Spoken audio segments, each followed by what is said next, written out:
Hello, everyone. Welcome into episode 204 of Two Countries, Two Americas, All Sports. I'm Nicole, as always, from Chattanooga, Tennessee, United States.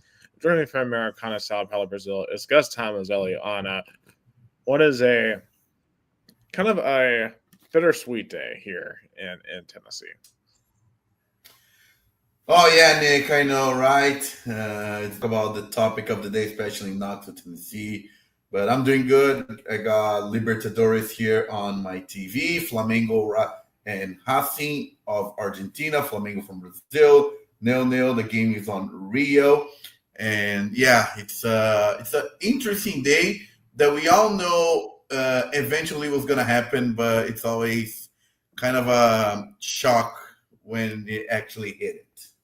Well, I don't know if it was going to happen is, I guess, the right term, right? Because nothing lasts forever. Like, nothing great, especially, lasts forever. But losing your coach in a situation that is unprecedented, well, it's unprecedented, right? You didn't, like, I was always worried that Tony Vitello, right, could get hired away by, like, an LSU or Arkansas, a more established traditional baseball power. Um, I didn't think we would lose him to an MLB team, though. So obviously, I'm sure most people are aware by now that Tony Vitello is the new manager of the San Francisco Giants. I can't believe I'm saying that sentence. That Tony Vitello is no longer the head coach at Tennessee. He's been at Tennessee since 2018, and we all know what he's done at Tennessee. He's been incredible. Of course, we all know he won the 2024 national championship here, like my hat states. And what was a very special night. It was June 24th, 2024, which is my birthday, June 24th. I turned 26 that night.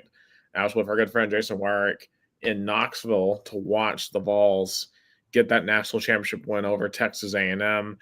And, obviously it's much more than just the national championship, right? Like from post-pandemic, and 2020 was going to be a really good season, I think, for Tennessee baseball. We just didn't get to see that team really realize itself because the season didn't happen effectively. But from 2021 through last year, we have gone through 5 of the most entertaining seasons that I think any college baseball program, fan base, team could ask for in terms of the wins, the moments, the antics, and the memories, right? And especially for a program that didn't really have any fanfare at all. Like, I didn't grow up watching Tennessee baseball. No one grew up talking about Tennessee baseball. When I arrived on campus back in 2017, I didn't go to a single game my freshman or really my sophomore year. Like no one cared about Tennessee baseball. And now we're sitting here all these years later, all devastated that Tony Vitello has left when most of us didn't even realize he got here.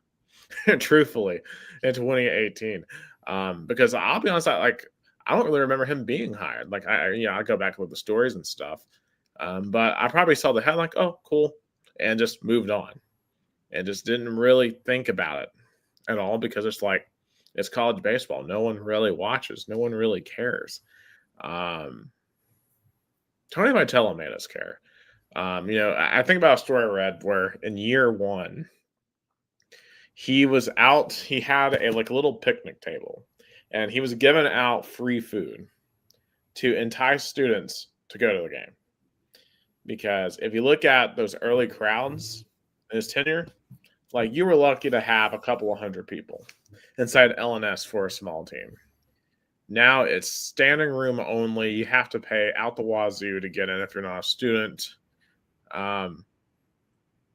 And you had thousands upon thousands of people show up to campus, even when they couldn't have a ticket in the stadium to watch the games. Or when they were in Omaha, I had to go to work the next morning at 9 a.m., yet I was willing to go to Knoxville and, to watch a college baseball game on a big screen because of Tony Vitello.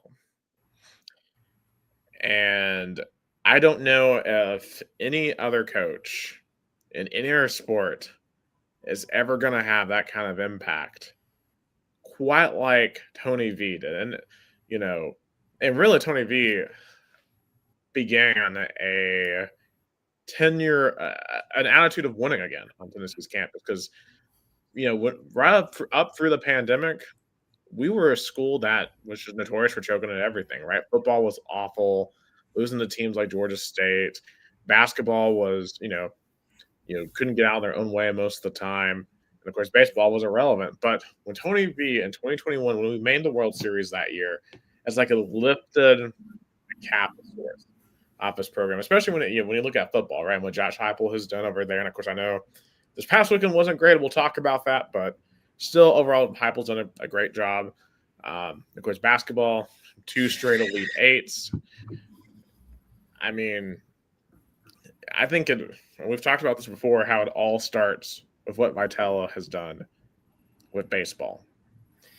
And to kind of get to your point, and because I follow that, because I remember that I covered from his early days up until 2021, and I remember how things change over the years. And I remember covering the games in 2018, 2019, and no one cared much about it. I remember we had interviews with him, and he would like talk about it after. He was so like available. I felt like he always cared about the community, the campus. And I'll never forget the interview. I was texting you that we did with him through a phone call when we were at WTK. And so funny that probably if we tried that like 2022 or 2023, it would be way more hard. I remember he was like on the road. I know, probably like Missouri or something. I wish you could find that interview, but a lot changed since then. And our friend Jason Wyrick, our honorary guest, is on Waffle House. Nice. I kind of miss Waffle House. I went on my first day when I had my New York trip.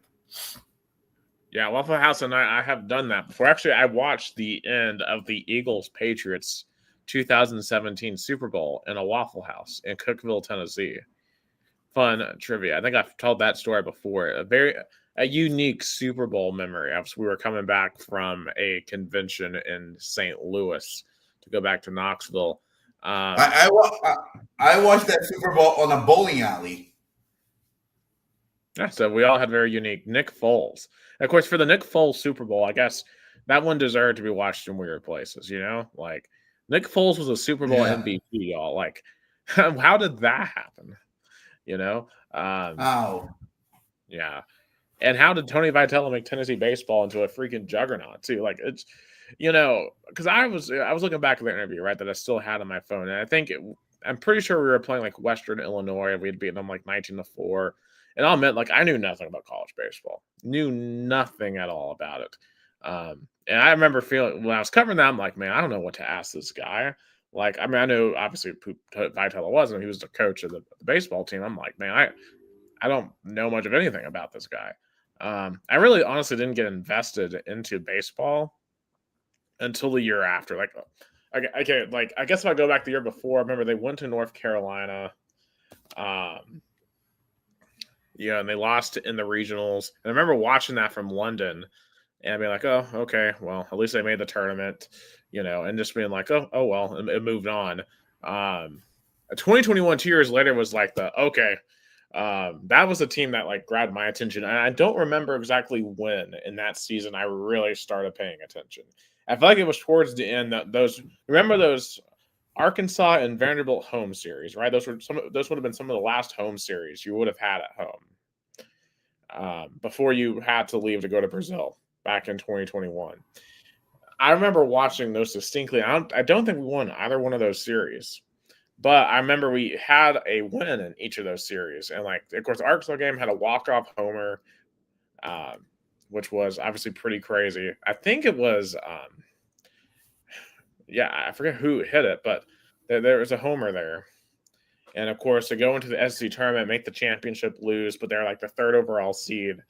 And then that game against Wright State in the first round in 2021, I feel like the real connective moment for this fan base to this team was Drew Gilbert's Grand Slam in 2021, because that was the, oh my gosh, this is fun, this is awesome. And then they went on, they swept LSU and went to the World Series, didn't win a game that year in Omaha. Yeah, Jason says that the ball still has not landed. And of course, from there, right, 2022, Tennessee's dominant. They're the number 1 seed. They look amazing. We all think we're going to win it all. And then we fall apart against Notre Dame. And it's like, oh, crap. Okay, well, can Tony V win it? Can he win it all? And of course, a lot of us, myself included, aren't really college baseball guys. Jason, first grade, he is a big college baseball guy, and he's taught me a lot just personally about the sport. And I'm like, okay, well, where does Tennessee baseball go from here? And 2023 was a bit of a roller coaster season. They weren't even a national seed that year. They had to go to Clemson and have one of the craziest wins ever on that Saturday night. I remember, I think that went to like 14 innings at Clemson. And I remember watching into that game in the movie theater, watching the last Spider-Verse movie. So that was quite the game. And then they went to Southern Miss, and I'll never forget Chase Burns. I know we're all supposed to hate Chase Burns now, but whatever. His, like, one of my favorite memories there is him coming in Nick. Yeah. Didn't Tennessee had to go to Hattiesburg on that game? Tennessee had to go to Hattiesburg. That's right. Yeah, because remember, we had that whole controversy on whether or not Tennessee should go to Hattiesburg. If Tennessee should be in Hattiesburg or in Knoxville. And of course, our greater joke is now at least Knoxville has an Applebee's, because Hattiesburg does not have an Applebee's. And of course, we went there and we won. And we won with the most electric pitching inning I've ever seen from Chase Burns. 102-mile-an-hour fastball, and he just goes freaking crazy. And I knew we were going to Omaha then. I believe we won a game in that Omaha. So then you get into 2024, which obviously that team kind of started off a little shaky, but they really got it rolling through the middle of the year, and they end up being the number 1 seed again.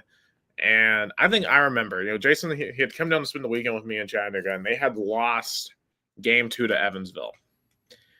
And I remember just sitting there thinking, okay, one or two things is going to happen here, right? They're going to go to Omaha and still be on the trajectory, or we're going to suffer the most embarrassing loss ever the next night against Evansville. Well, they came out, took care of business. Then in Game 1 against Florida State, they fell behind like 9-2. Like it was a rough game against Florida State until it wasn't. Until Tennessee completed one of the most improbable comebacks I've ever seen. I remember running around this apartment complex I live in like a madman after I think it was Drew Dryland hit the walk-off hit.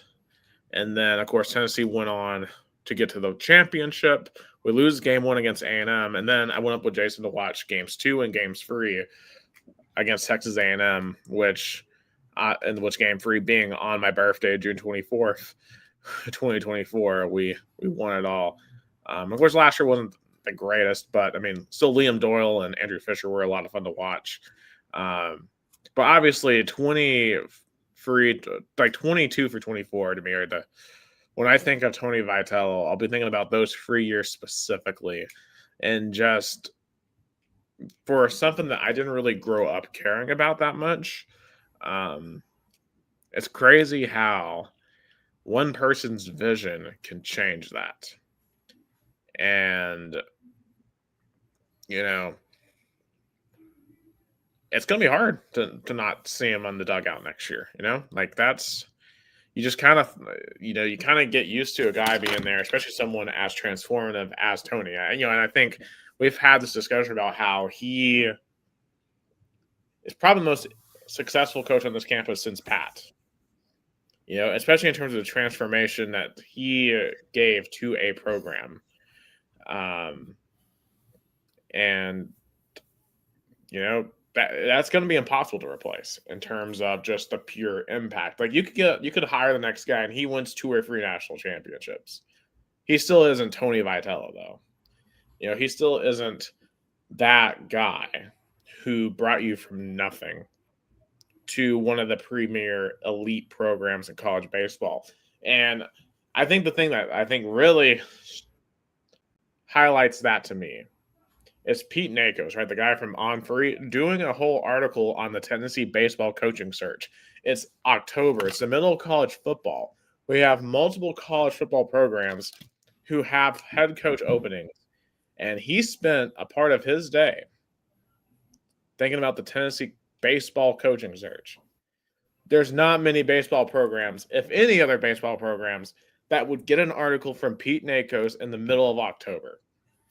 That's the impact of Tony Vitello. The premier college baseball program in America. Screw LSU. Screw all these other teams that, claim to be the preeminent college baseball programs, because Tennessee made y'all care. I made a lot of you guys care. And Tony Vitello was the reason behind that.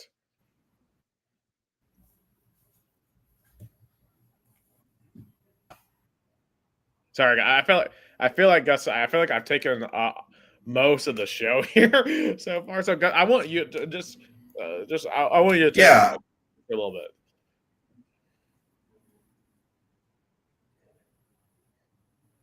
And as soon as I said that, I think he froze back up. Yeah, All right, I think we have you back.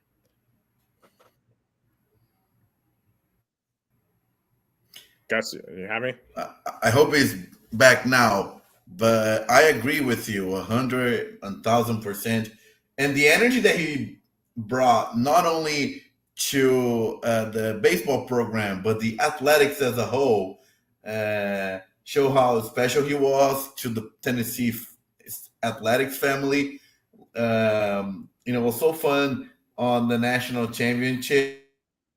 Josh Heupel and Rick Barnes were both there to celebrate with him when he got the title. I mean, when is other schools did that? The football and the basketball coach went to the baseball national championship game on their, I guess, vacation for both.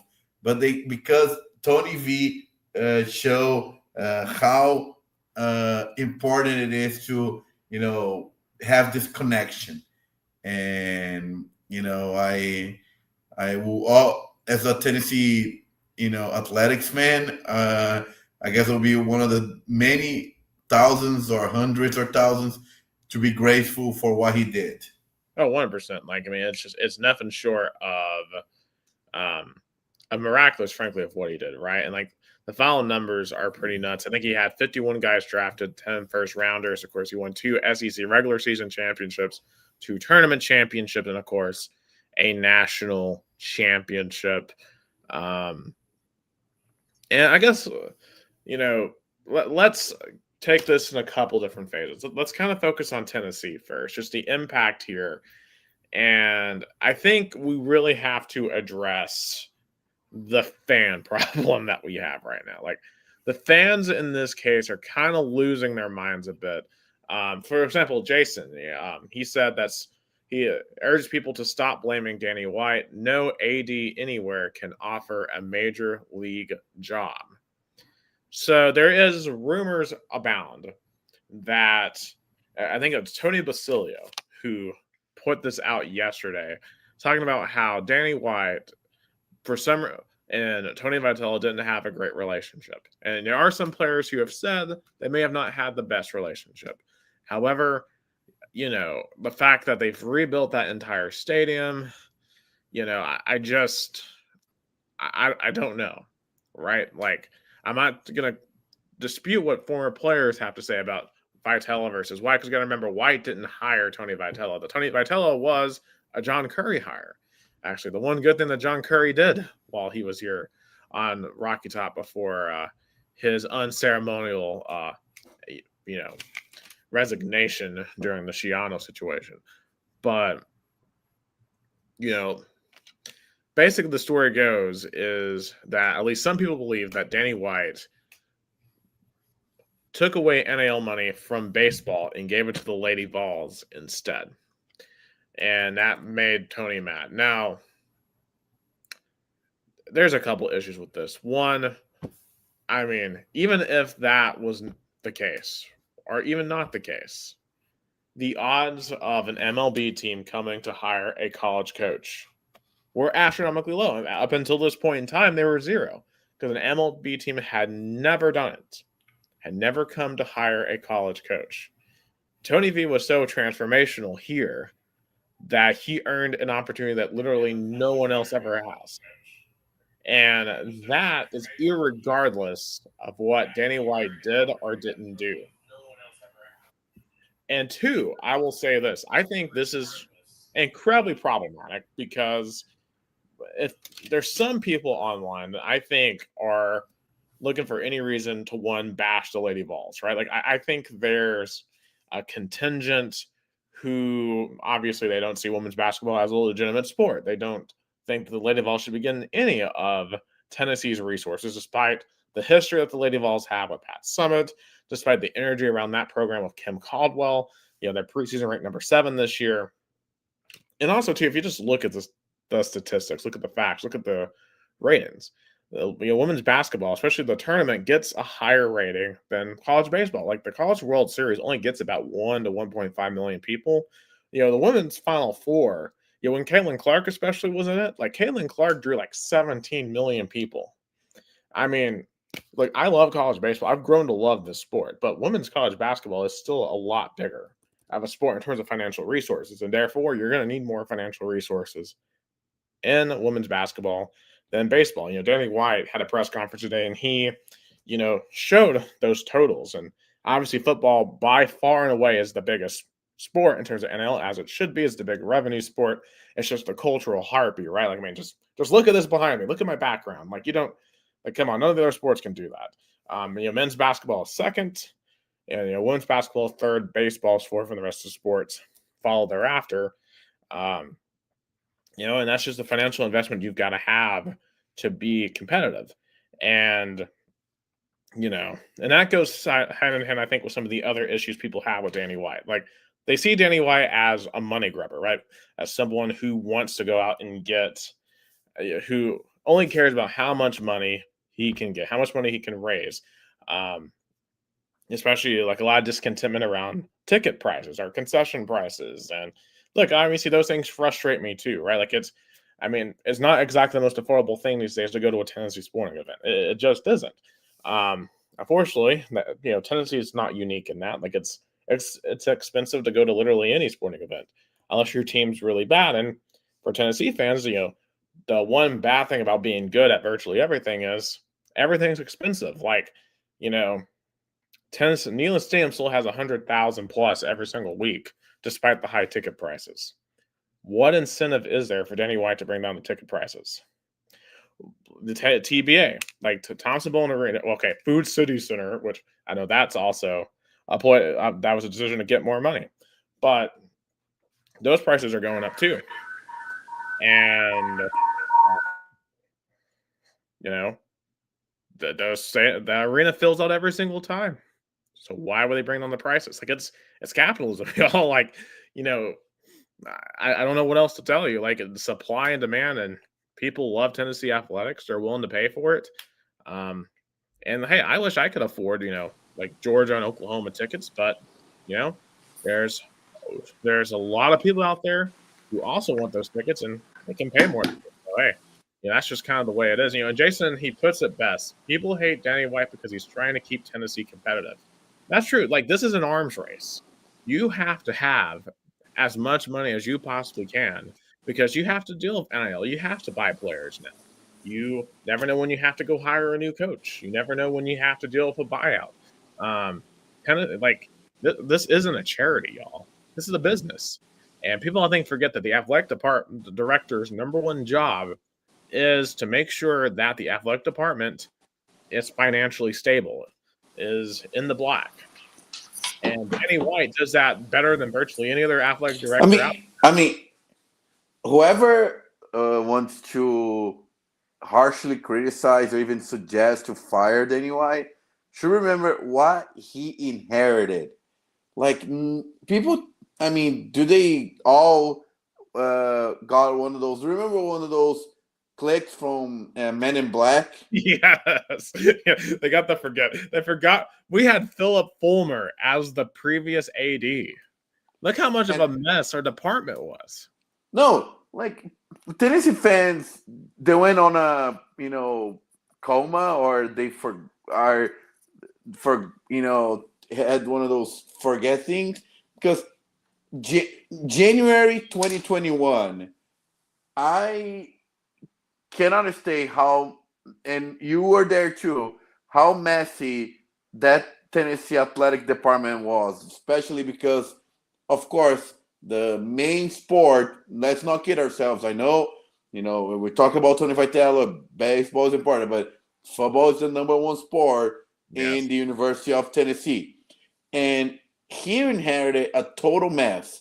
Like, on a span of 1 month, we had that press conference with Davenport and Fulmer and Randy Boyd, and they were trying to explain the unexplainable, how Jamie Pruitt was, going to get fired, and, there were, sanctions coming, and, they were trying to clean up the mess that, Pruitt, helped create. And they had to find a replacement soon because they had to find an AD, then the AD to hire the coach. 100%. Like this athletic department has ran with very few issues since then. It is highly successful in the vast majority of sports. But look at soccer, too. Like number one team. Like I mean, this program is running on all cylinders. And it's because you have a guy at the top who knows what he's doing, and Danny White. And this is where I'm about to go off because look, I try not to criticize Vol fans, Vol Twitter. Obviously, I'm one of you. Like I'm a Vol alum. I grew up in Tennessee. Like I love Tennessee. And I love Tennessee fans. However, some of you have some issues. You people have lost your freaking minds, and really, honestly, and I get Saturday especially was a tough day, right? Because we learned about the Vitello rumors and news then, and of course, obviously today it comes true. But that happens, and of course, Tennessee loses to Alabama. Not a great 1-2 punch for Tennessee fans, but some of the takes that you people have right now are absolutely insane. And we'll talk about the football game itself here in a little bit, but just because we're in this situation, I've saw several fans calling for Josh Heupel's head after the game on Saturday. Some people comparing Heupel to Butch Jones, saying that but like Josh Heupel will never win the big one. He's keeping on the Tim Banks for too long. And then I saw someone say, "Oh, Danny White, all he did was hire his buddy Josh Heupel, who got lucky a couple of times." And look at us now. We're getting blown up by Alabama. And then, of course, obviously people are mad about the Tony Vitello situation that, Danny White prioritized women's sports over baseball. Danny White, it's just pricing out people. All he cares about is money. If Danny White doesn't do what we say, we're going to riot and get him out. I mean, like, guys, what are you doing? Like, what are we doing? Tennessee has never been in this stable of a position, like, in my lifetime as an athletic department. And does that mean every single day is going to be amazing? No, the past few days have sucked. Like losing to Alabama, losing Tony Vitello, that's a bad 1-2 combo. Every athletic department goes through some bad days. But you know what? The sun will rise tomorrow. We're going to continue to push forward. Football still plays Kentucky Saturday. Basketball will be on the hardwood against Duke Sunday. We'll keep on going. And I think we'll win more than we will lose because most of our teams are really, really good. And some of these fans just want to burn down the whole house because, oh my God, you failed to keep Tony Vitello because an MLB team came after him. And some of these fans have convinced themselves that the Tennessee baseball job was better than the MLB job. And look, I love Tennessee. Like, right? Like, I love Knoxville. But, okay, and I'll do this comparison, right? Like, I work in Chattanooga News 12, right? Like, I love what I do. I love covering this city. This is my hometown. But, like, if CBS News came tomorrow or any national organization like, come on now. Like, we're talking about a big, the top of your profession. Only 30 people in this world get to be MLB managers at one time. There's not that many people that get to do that. Only 40 people in the history of history have been the Giants baseball manager. Do y'all know how long the Giants have been a baseball team? It's longer than most countries have existed. Yet Vitel's only 40. And people don't, and Tennessee fans are not realize something. Tony Vitello is doing something that is unprecedented. Like I talked before on the air, which is fair to compare. Tony Vitello is opening something that can change the landscape of college baseball forever, especially for head coaches. Because, MLB didn't care, didn't look, didn't even bother to consider any college baseball head coach for an opening, unlike basketball and football. In football, I know it's nowadays not the trend, but in the 90s and 2000s, you had Spurrier, Saban, Barry Switzer, Jimmy Johnson, to name a few of college coaches. Successful college coaches went to the pros. In basketball, you had Rick Pitino, you had John Calipari, you had the Boston one. Well, you had Brad Stevens. You had Brad Stevens. Yeah, I mean, So you've had those examples in those other sports. Some of those have done well. Some of them have not done well. That's fair. And shout out to Thais Payan in Americana. Billy Donovan, Jason. Billy Donovan is a good example. Yeah, that's true. Just finish up. Shout out to Thais Payan and her family watching Americana. Thank you so much for watching our podcast. But so you agree with me, right, Nick, in terms of how much this hire can change the landscape for college baseball in terms of head coaches going college to the pros, like the NFL and the NBA already had. Well, man, I think it depends on the success, right? Like, if Vitello goes and flames out, like, I think that will discourage other teams from doing it. But if Vitello comes in and manages to help elevate the Giants, and he's coming into a very tough division, right? Because he's got to deal with the Dodgers, who we'll talk about here in a moment, being in the World Series for the second straight year in a row. The Padres, who are very talented. He certainly got his work cut out for him with the San Francisco Giants, and you don't have the same control over an MLB franchise, right? Like, you're not recruiting. You have a GM for that. And it's just different. And it's a much longer season. So we'll see how Vitello's managerial style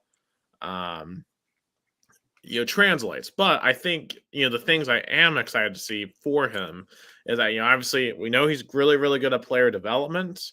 Because we've obviously seen how the players at Tennessee have grown under his tutelage. And also energy, right? Like, Tony Vitello is, as we have personally experienced, both of us have personally met this guy. One of the most charismatic people you will ever meet. Oh, yeah. Like, I give a lot of examples of how nice he was, and I regret so much not taking a picture with him. I know that in the heat of the moment, I always think about being really, really professional, doing my job, interview, like, that, Nick, like, we went through that together. But, I tend to regret not being at least somewhat, broke the protocol a little bit. Have this picture, remember, like, because I have interview recorded with him, which are special, but I kind of regret, because I would have bet he would have took a picture with me and he always, he never criticized my English. He always answered me and took me seriously on press conference, even though I'm not an expert on baseball. He always answered me in the most professional way. Right. And when I did that interview, I had no idea he would become this important. Yeah, me too. Yeah, like, we had no idea. Like, we have now officially both. Well, you've now met two MLB managers. with Brian Snedeker and with Tony V. I guess my first one I've technically met now is Tony Vitello. It's crazy. I literally have an MLB manager on my phone. Like, that's crazy. It's crazy thinking I was sitting there at like a February game with like maybe 2,000 people max, watching a team coached by the future manager of the San Francisco Giants.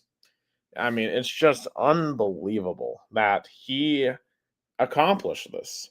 And this is truly a celebratory day, I think.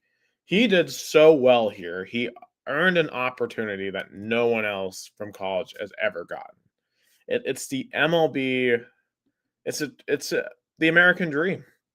He went from begging students to show up to games to now going to Oracle Park in San Francisco. Like, that's just it's incredible. It really is. And fans, I know it hurts.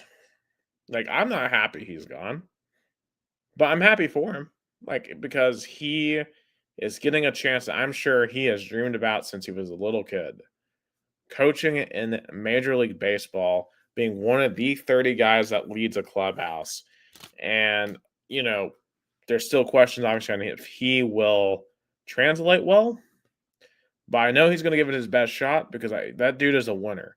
He wins wherever he goes. And it makes me think of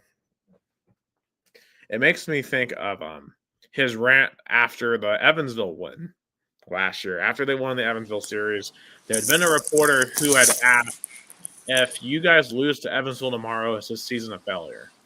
And he went on this 6-minute legendary rant talking about the definition of success. You know, referencing Noah Webster, referencing the kid from Evansville who ran into the wall, referencing all these different guys who have played under him. And he said, at the end of the day, success for me means I will spend Father's Day in Omaha. But if you're not in Omaha, I suggest spending it in Cabo or Ibiza. I will join you there eventually. I listened to that speech every couple of months.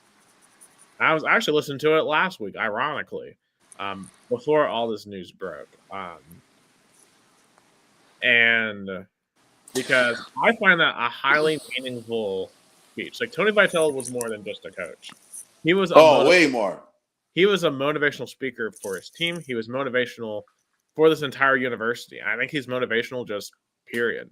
I think every person should go and watch his "What is the definition of success" speech. I think it's the single most impactful sports press conference rant since Tim Tebow after the Ole Miss loss back in 2009, where he said, the whole thing that I will be better today. And that speech should be on a mural somewhere in Knoxville, because that is he said that, then we went and won the national championship. Complete legend. Legends do stuff like that. Just like Tim Tebow had that rant in 2009 or 2008, and they went on and won the national title after losing to Ole Miss. And you know what? I feel like Tony's going to succeed in the MLB, and I certainly hope he does. Because there is a nightmare scenario for us here, Gus. But if Tony doesn't succeed in San Francisco, then more than likely he will come back to college baseball, I would imagine. I think he's going to succeed in San Fran. I think he's going to succeed. I hope he does too, because the worst case scenario for us, just as a program, is we get Nick Saban. Nick Saban wins a championship at LSU, tries to go to Miami, doesn't work, and then goes to your rival at Alabama and creates a dynasty. And you know what team has been desperately saying for years they would steal Tony Vitello? Arkansas. Oh, that would have been like Nick Saban. That's a great comparison. Yes. And Dave Van Horn probably didn't have that much longer in the tank at Arkansas. So, let's say the Giants hire him and then Arkansas is open. I mean, what reason would Tony Vitello not have to go to Fayetteville? Outside of just not wanting to make Tennessee fans angry. But, I mean, Nick Saban did it, right? So, I don't know. Like, that's a nightmare scenario, and I hope that doesn't happen.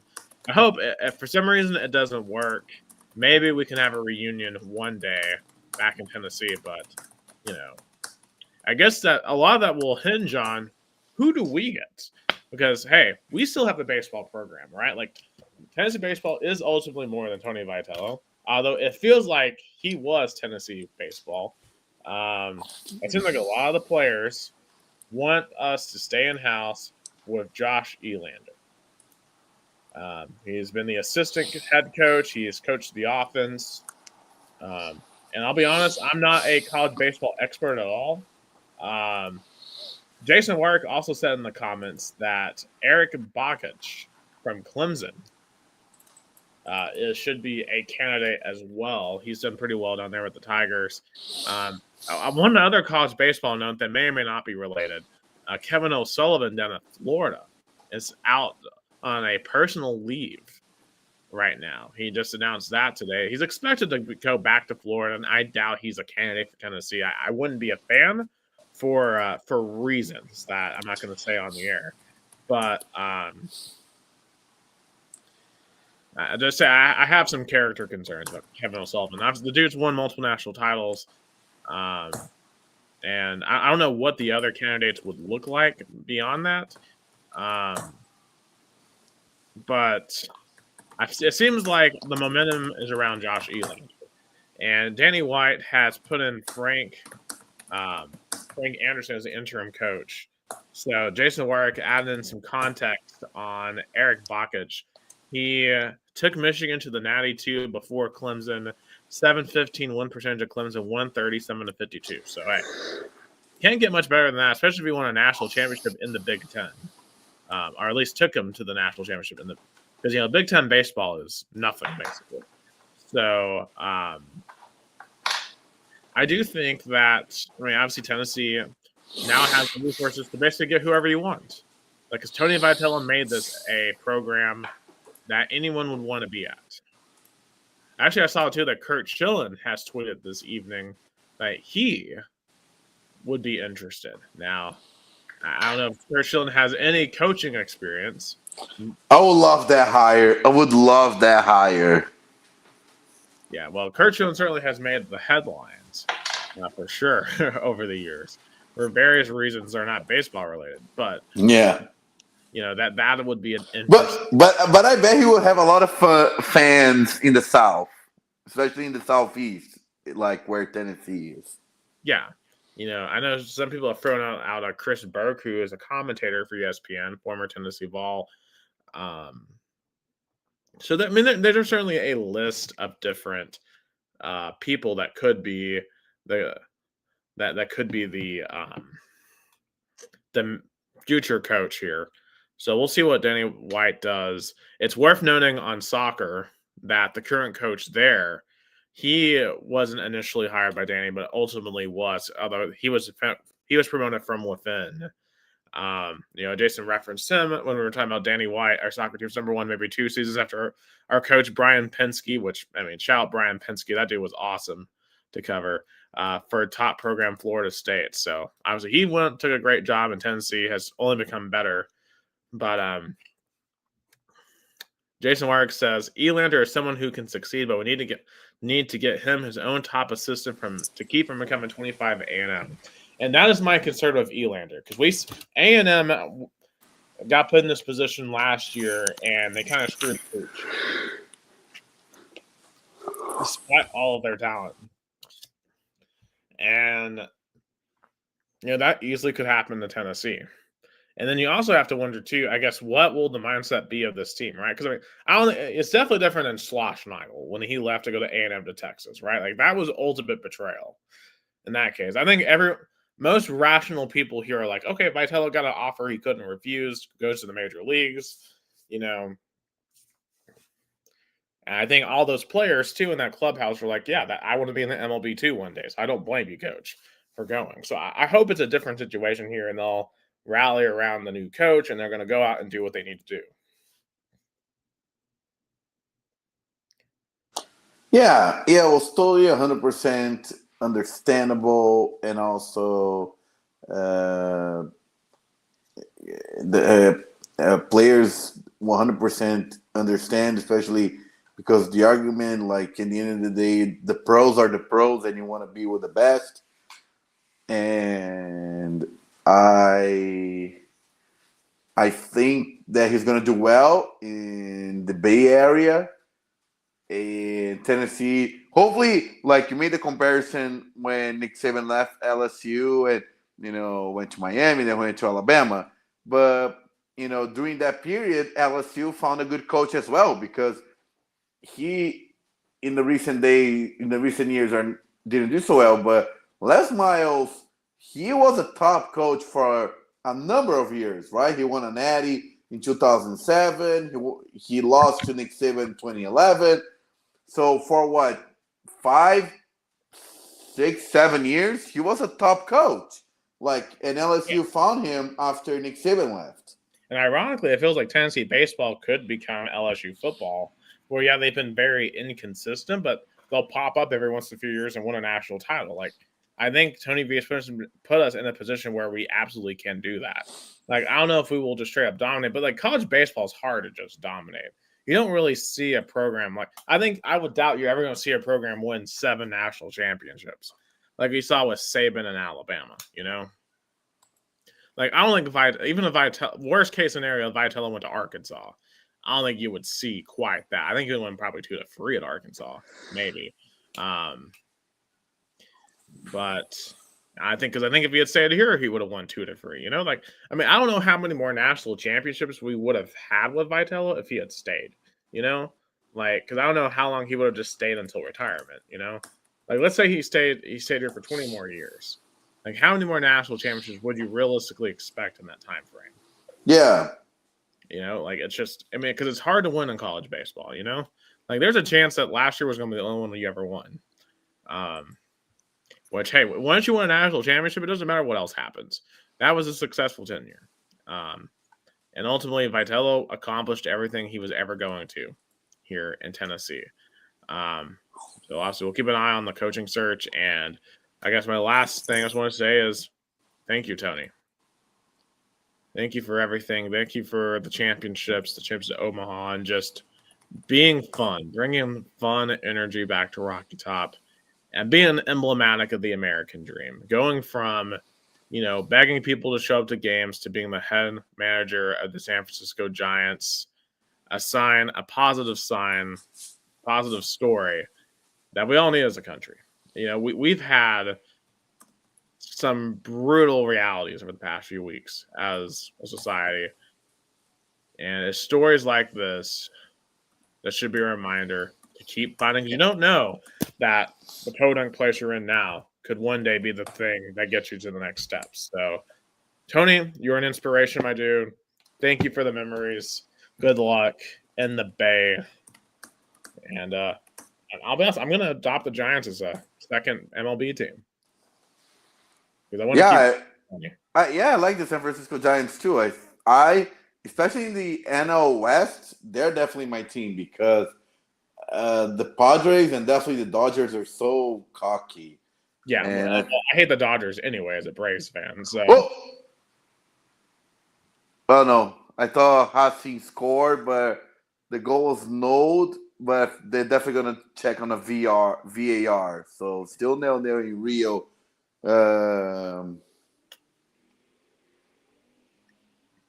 Absolutely, yes, and obviously all kinds of sports going on here because we got NHL, we got Delaware on, so Jason says it right. Thank you, Tony, and I see any of you Tennessee fans bashing him on the way out, saying he's a traitor or whatever. Y'all can go check yourselves. So. Because all he has earned all of our admiration for what he has done, and basically anyone mad at him for making this call has never accomplished anything in their own lives. So, in any case, onward from that. As we have Thank you, Tony. Absolutely. Thank you, Tony. We do have baseball that's still actually going on, though. We do have the World Series.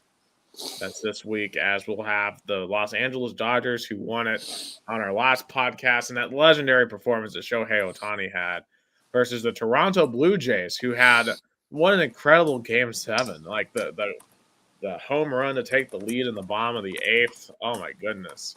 That game was truly insane to watch. But, man, I am heartbroken for the Seattle Mariners. They still are the only MLB franchise not to make the World Series. And I can't imagine how heartbreaking that was for their fans. Yeah, me too. Like, I knew like the Blue Jays in terms of players deserve more because they built their roster for so many years. But deep down, I wanted the Mariners to, make the World Series because of, they have been in the playoffs, in a playoff drought for more than 2 decades, and their fan base are so passionate. But at the end of the day, they didn't. George Springer is definitely a clutch player, and it's so funny. Even the Mariners players knew because they tried to get him out. I don't remember if it was a game 5 or 6. Yeah, literally during the game that we were talking about. Podcast. I remember us visibly reacting to his kneecap getting just obliterated. But hey, he kept on playing, and the Blue Jays, they earned that one. And Blue Jays Dodgers here now. The Dodgers to me are the prohibitive favorite to win here, but the Blue Jays have been very impressive. What does Toronto have to do? Well, is there anything they can do to beat the Dodgers? I think for me, you would have to go, play clutch and win all the games in Canada. In Canada. Like, the Blue Jays has to do what the Raptors did in 2019. They literally are in the same scenario, in my opinion. Right. But, like, on the other side, if guys like Shohei or Ohtani are going let me pull this stat line, because it was 3 of 3 solo homers. He pitched 6 innings, had 10 strikeouts, only allowed 3 hits, only 2 walks. That is like the greatest performance in the history of baseball, in my opinion. And I remember us talking about this in this last show, talking about how, this is generational. We've never seen this before when it comes to Ohtani. And, obviously the Dodgers are more than just Shohei Ohtani. But if Shohei Ohtani is putting up performances like that, I mean, that's 2 wins on its own, I mean, if your pitcher is also giving you run support. So, to me, it just seems like the Dodgers are well on their way to win this one. Although, to me, it feels like this won't be another sweep, in my opinion. Like, I think the Blue Jays will find a way to win some games, but I think it'll be the Dodgers in, 6. I still believe Blue Jays in 7. Ooh, Blue Jays in 7. Okay. And also, too, I think the Dodgers, they've gotten some rest while the Blue Jays had to play 7. But we've seen in baseball, though, sometimes that benefits a team that's kept on playing. The momentum. Yeah. So Blue Jays, Dodgers, game 1 is Friday, I believe. That's how they normally do it. So, World Series this week. Wow, it's been nearly an hour. We have not talked about the third Saturday in October. Not like I really want to talk about the third Saturday in October. I really don't have a lot to say on it. I guess I ranted on this a little bit earlier in the Vol Twitter rant segment about people wanting about wanting Josh Heupel fired because of this loss. Those people are idiots, for a lack of a better term. Anyone suggesting that Josh Heupel is as bad of a coach as Butch Jones is an idiot, truthfully and thankfully. Obviously, Saturday did not go well, 37-20. And really, when you look at the score, there's one play that made the difference in this game, truly. This game would have been a very competitive game if it wasn't for the pick 6 on the goal line at the end of the first half. We had driven down all the way to the goal line, and we had, I think, 9 seconds left. We had just used our last timeout. And in that situation, right, like you can't really run because if you get tackled in bounds, well, you're not going to score at all. So you had to pass. You definitely had to pass. Now, it was a play action call, which, okay, not the best, but I've seen us do play action in obvious passing situations before. It was just a bad decision by Joey. I mean, it was Joey's worst play as a quarterback, and it could not have come at an absolutely worse time, right? Like, because we went from at very worst 16-10, a one possession game at halftime, to 23-7 and the game's over. Like that, the game was over at that point when that pick six happened because Tennessee was fighting, right? We were moving the ball very well in the second quarter. The defense had actually gotten a couple of stops. Like the defense didn't play horribly in this game, in my opinion, at all. Like I thought they hung in there, and I mean, yeah, they gave up some plays, but Bama has a great offense. They probably have the best offense in the SEC at this point in time, or one of the best offenses in the SEC. And given the injuries, I didn't think the defense played that bad in this game. Really, the offense was down here. And unfortunately, we are seeing the limitations of Joey Aguilar. And don't get me wrong, Joey has still far exceeded my expectations this year by a long shot. And given everything that happened in the offseason, like I'm still like where we are right now at 5-2 with the performance that we've had. Like this is about as good as I thought it probably was going to be this year. And I think, a lot of people forget that. Forget what this program went through in the offseason with the Nico debacle and then losing your top two corners, right? Like if you told people in March, hey, Nico's going to leave in the middle of the offseason, and then you're not going to have Jamar McCoy or Ricky Gibson. Yeah, like I was going to tell you, yeah, we aren't beating Alabama with that. And really, you're like two bad plays away from being in the game. That's just, you never know which players are going to make the difference. And unfortunately, those plays made the difference in this one. And plus, you got to give credit to Alabama, too. Ever since they got their ass beat by Florida State in week 1, they've responded well. And they've, honestly, right now, to me, they're one of the few teams that have a shot to take out Ohio State. I mean, when Bama plays at full potential, they are probably the only team right now that has a shot at beating Ohio State. I think they're right now the best team in the SEC. I think they should be seen as the favorites to win. I know A&M's undefeated. I'm just not sold on Texas A&M, just to be completely real with you.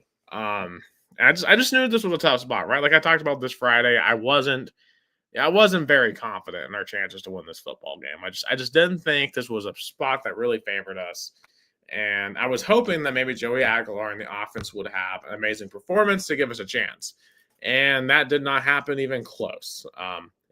Honestly, the offense performed worse than the defense in this game. So I don't know really what else you can do there if you're Josh Heupel. Like, you just kind of have what you have this year. Because this team that we have this year was not the plan. You were planning to have an experienced Nico with two great corners, and you don't have them. You just don't have them. So, you just kind of have to accept it for this year, and we know Heupel can get it done. We just made the playoffs last year. I think he's going to get it done if he stays here long term again to get us back there. And who knows, maybe we'll have a squad that can actually win some playoff games and maybe do more than that. But these people freaking out over this one loss and jumping off the crib and being like, oh, Heupel sucks now. Like, we need to get rid of him for goalish and, this and that. Like, I mean, guys, have you little faith in the guy that rescued us from being an absolute joke and a dumpster fire? We were losing at home to Georgia State, BYU, Kentucky. And he has come in and has made us a respectable football program again. Yeah, Saturday sucked. And it's going to be really hard for us to make the playoffs this year.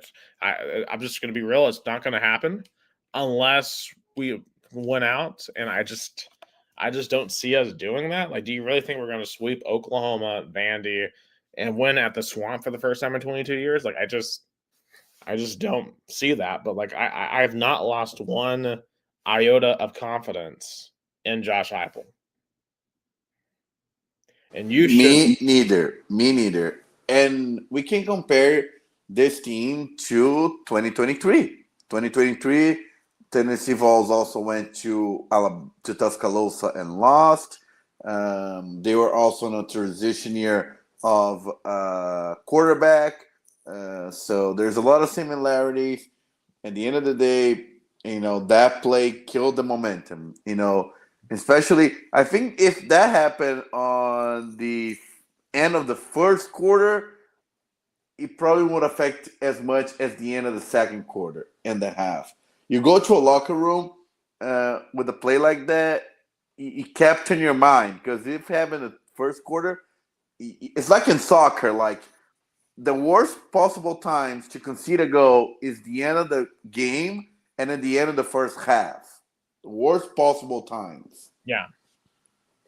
And I even think, too, honestly, this isn't about 23. Because 23, I had like actual expectations that year because Milton had played well in the Orange Bowl, and I thought that we could make the playoffs and really compete for a lot. And that didn't work that year. So I still think this team is better than that team, at least in terms of how they performed relative to expectations. Remember, we should have beaten Georgia.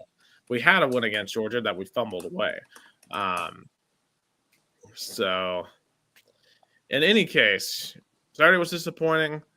We got to see if the Vols will be able to kind of put this one in the rearview mirror. They got to go to Kentucky this week, of course. Josh Heupel has not lost to Kentucky. He's 4-0 against the Wildcats, kind of getting back to dominating that series. And Kentucky has been pretty rough. Now, to Kentucky's credit, they did take Texas to overtime the other night, which, I don't know if that says more about Kentucky or says more about Texas that result happened, but because I didn't really see it. But I mean, Texas, obviously their offense has been horrible this season. So Tennessee, is there any concern for the Vols heading to Lexington in this game? It's so funny that the last time the Vols lost to Kentucky, Jamie Pruitt was the coach, Jerry Garantano was the quarterback, and you were at the stadium. Yep, 34-7. I'm just like, oh my God, I cannot believe this is happening. And our program might be truly dead.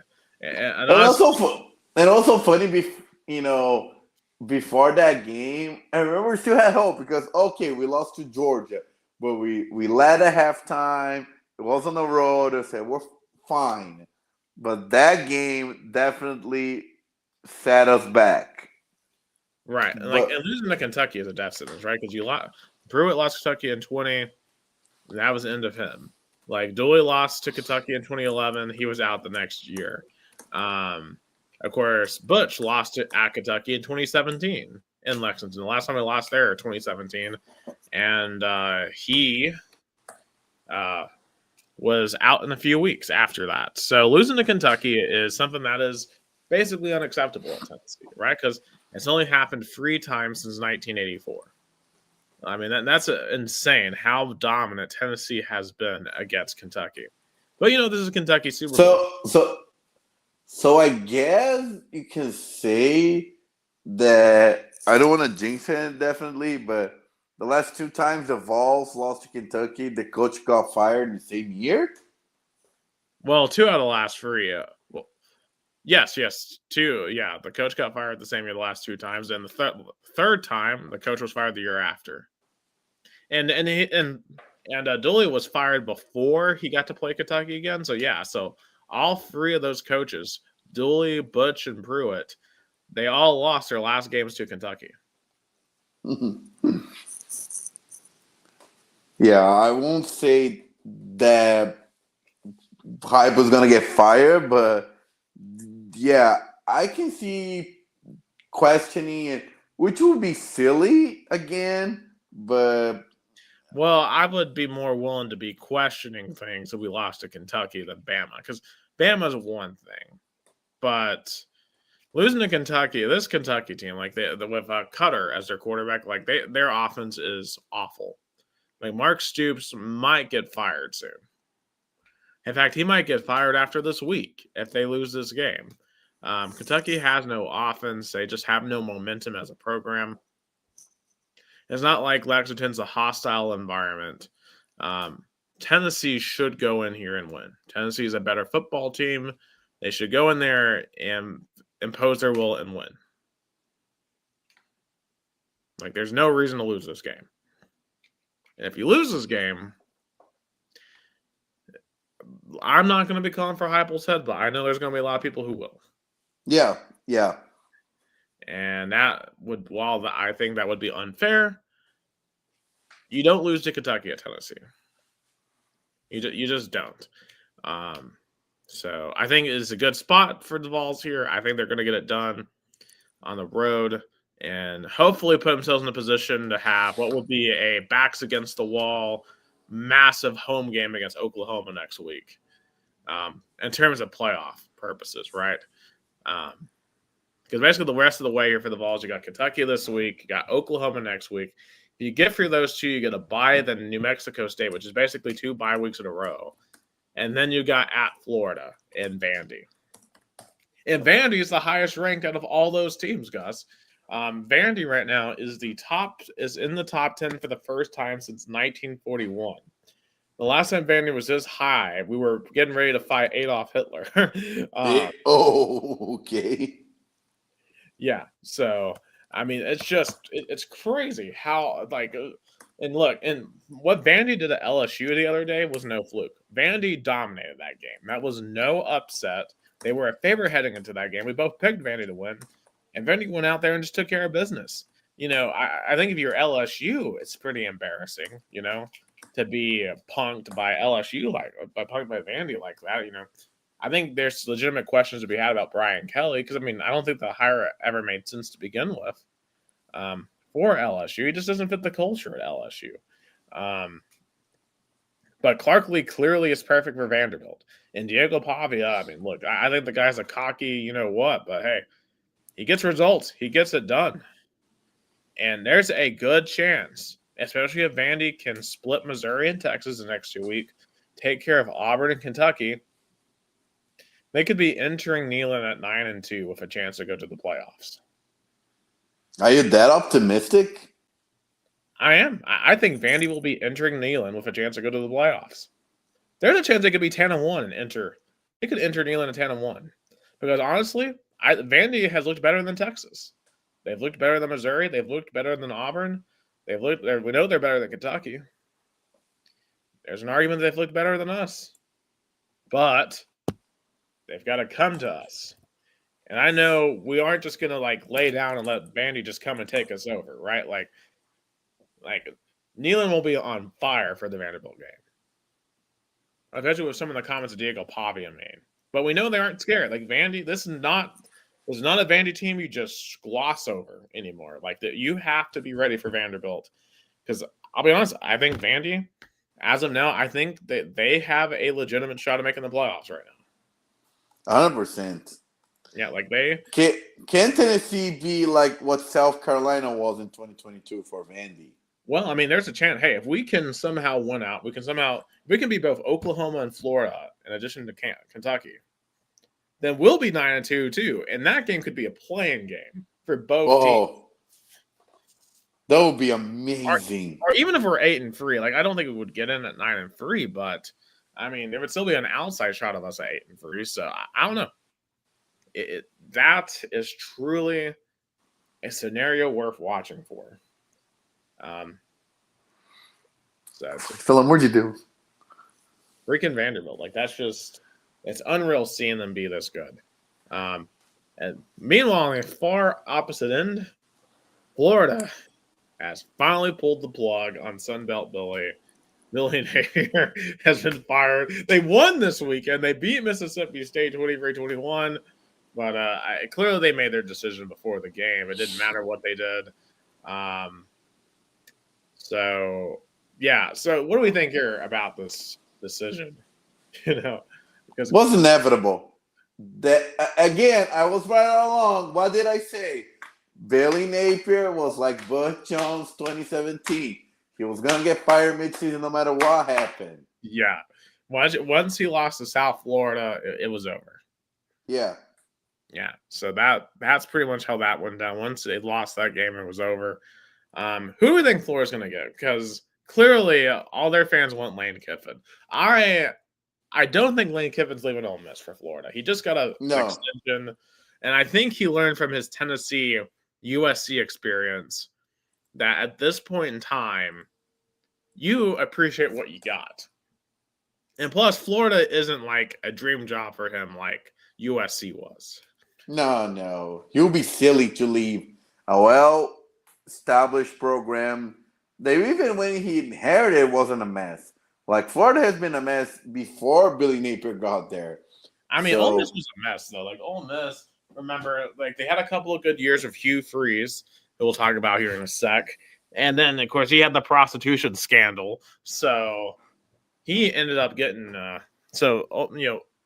he inherited Ole Miss, not a great spot, but he's definitely made Ole Miss into a power program for the time being.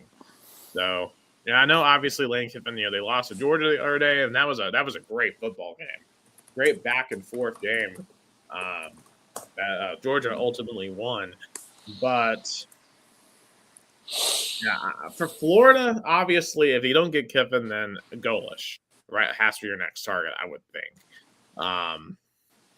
Because Golish, he's right there in Florida. He obviously has a lot of energy. If for some reason Josh Heupel ever left Tennessee, that would be my first pick is Alex Golish, because I think Heupel was at his best when he had Golish as his right-hand man. So I hope that's not really hard. I think Florida should be really hardly considering Alex Golish should be the number one priority. And also, if you think about it, a lot of the players in South Florida would transfer with him to the Gators. So as a recruit for freshman and transfer would be a really good pick. Yeah, it's just what's going to be weird for us is like we're not going to experience whoever this new coach is until year 2, because obviously Tennessee does not play Florida next year, which is quite weird. It's going to take a lot of getting used to in the new SEC scheduling format. So I'll be curious to see who Florida gets. And also, do we think, I referenced Mark Stoops and the struggles of Kentucky. Hugh Freeze, too, of Auburn. They lost again to Missouri the other night. They just have no offense. Like, their offensive line's awful. Jackson Arnold is awful.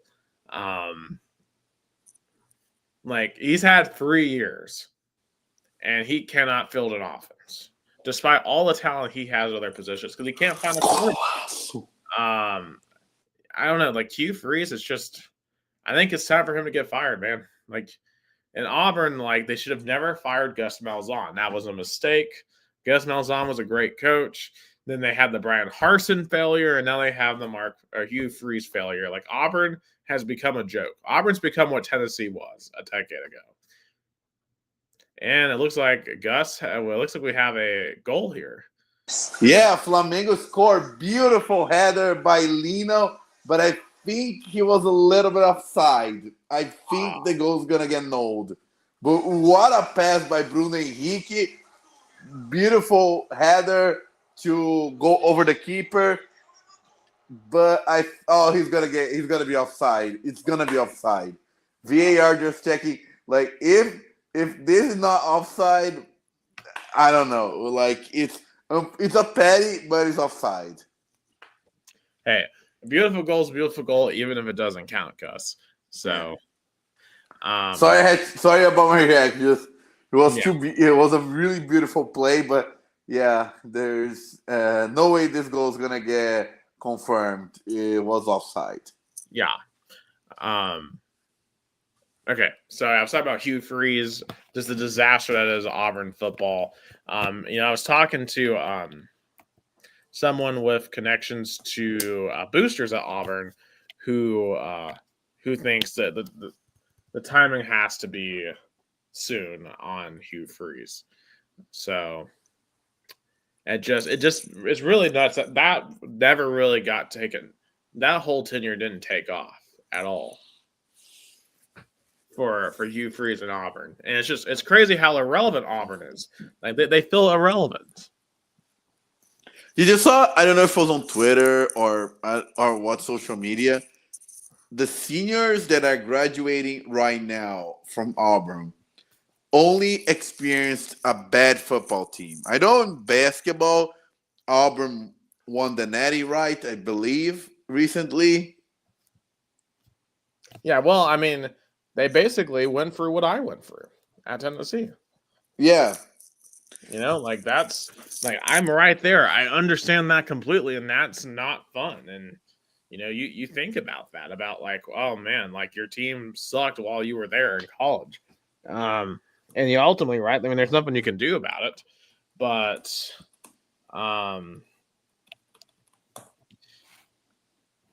that's just something that's forever going to kind of suck and kind of sting. So yeah. So for Auburn, I mean, you got to turn that ship fast, because I think you're starting to get a lot of people who are just questioning, can Auburn be a great football program? Because it's been a while since, I mean, it's been 2017 since the last time they were truly like good in the season, and they have struggled ever since. Yeah, that's true. And Hugh Freeze never clicked with the football program, unfortunately. What saved the Auburn athletics was men's basketball. But football, is a disaster. Yeah, and and of course, especially Pearl too. So yeah. Not and a what fun made it fan.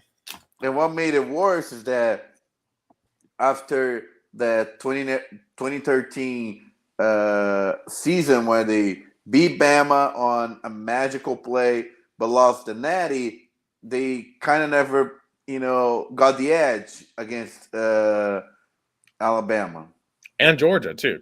Georgia's their arch rival as well. That season for Auburn was so magical because both rivals lost on a last-second miracle play in Jordan Hare Stadium. Yeah, and I don't even know, like, if they fire Hugh Freeze, who would be a good candidate? Because, like, obviously, and the thing about this, we're starting into a point too where, and this should be another topic I should have put on there, was, are schools being too trigger happy right now with their firings, right? Like we saw what Penn State just did. Of course, we saw just Florida. We have 14 schools right now that are looking for a head coach. And it's probably going to grow. We're probably going to have like 20 schools that are available. Like, what's going on? I guess they are copying the model of Brazilian soccer of firing coaches. But unlike Brazil, their market is limited because, at least in Brazil, like they get coaches from Portugal, Argentina. The college football landscape is limited to United States itself. I don't think there's a college football coach in Brazil or any other country. So yeah, they're rushing to fire, and the gap between the programs are getting so big that there's not like a emerging, like, who is an emerging coach right now? A coach who's taking a mid school to a top level. I mean, Kirk Cignetti at Indiana. Yeah, he's the only name. He's the only one. Yeah, I mean, and that's what makes Cignetti special. I mean, I would argue Kiffin at Ole Miss, because Ole Miss has not historically been great at football, at least not in the recent decades. And obviously Texas Tech, has done really well. I know they lost this past weekend, but they have a lot of nice resources there as well. BYU has performed pretty well, but obviously Ohio State, Alabama, and Georgia, those are 3 of the top 5 right now. Texas A&M's up there too, and they're obviously have a lot of money as well. So that's going to be interesting. Like, I think a lot of schools they're quick to pull the trigger, but I don't know if they realize what the actual market's going to be. And also, so like out of Penn State, Florida, let's say Auburn gets thrown in there. I know we have UCLA, Virginia Tech that's out right now. Which school is the most desirable out of all those. Yeah, that's a good point because Flamengo scored. Flamengo scored finally. Carrascal. I think this goal's gonna count. Beautiful goal, 1-0. But yeah, it's a great moment for James Franklin to be, looking for a new school. Oh, 100%. I mean, I think he will. I mean, I would hire him if I was Florida.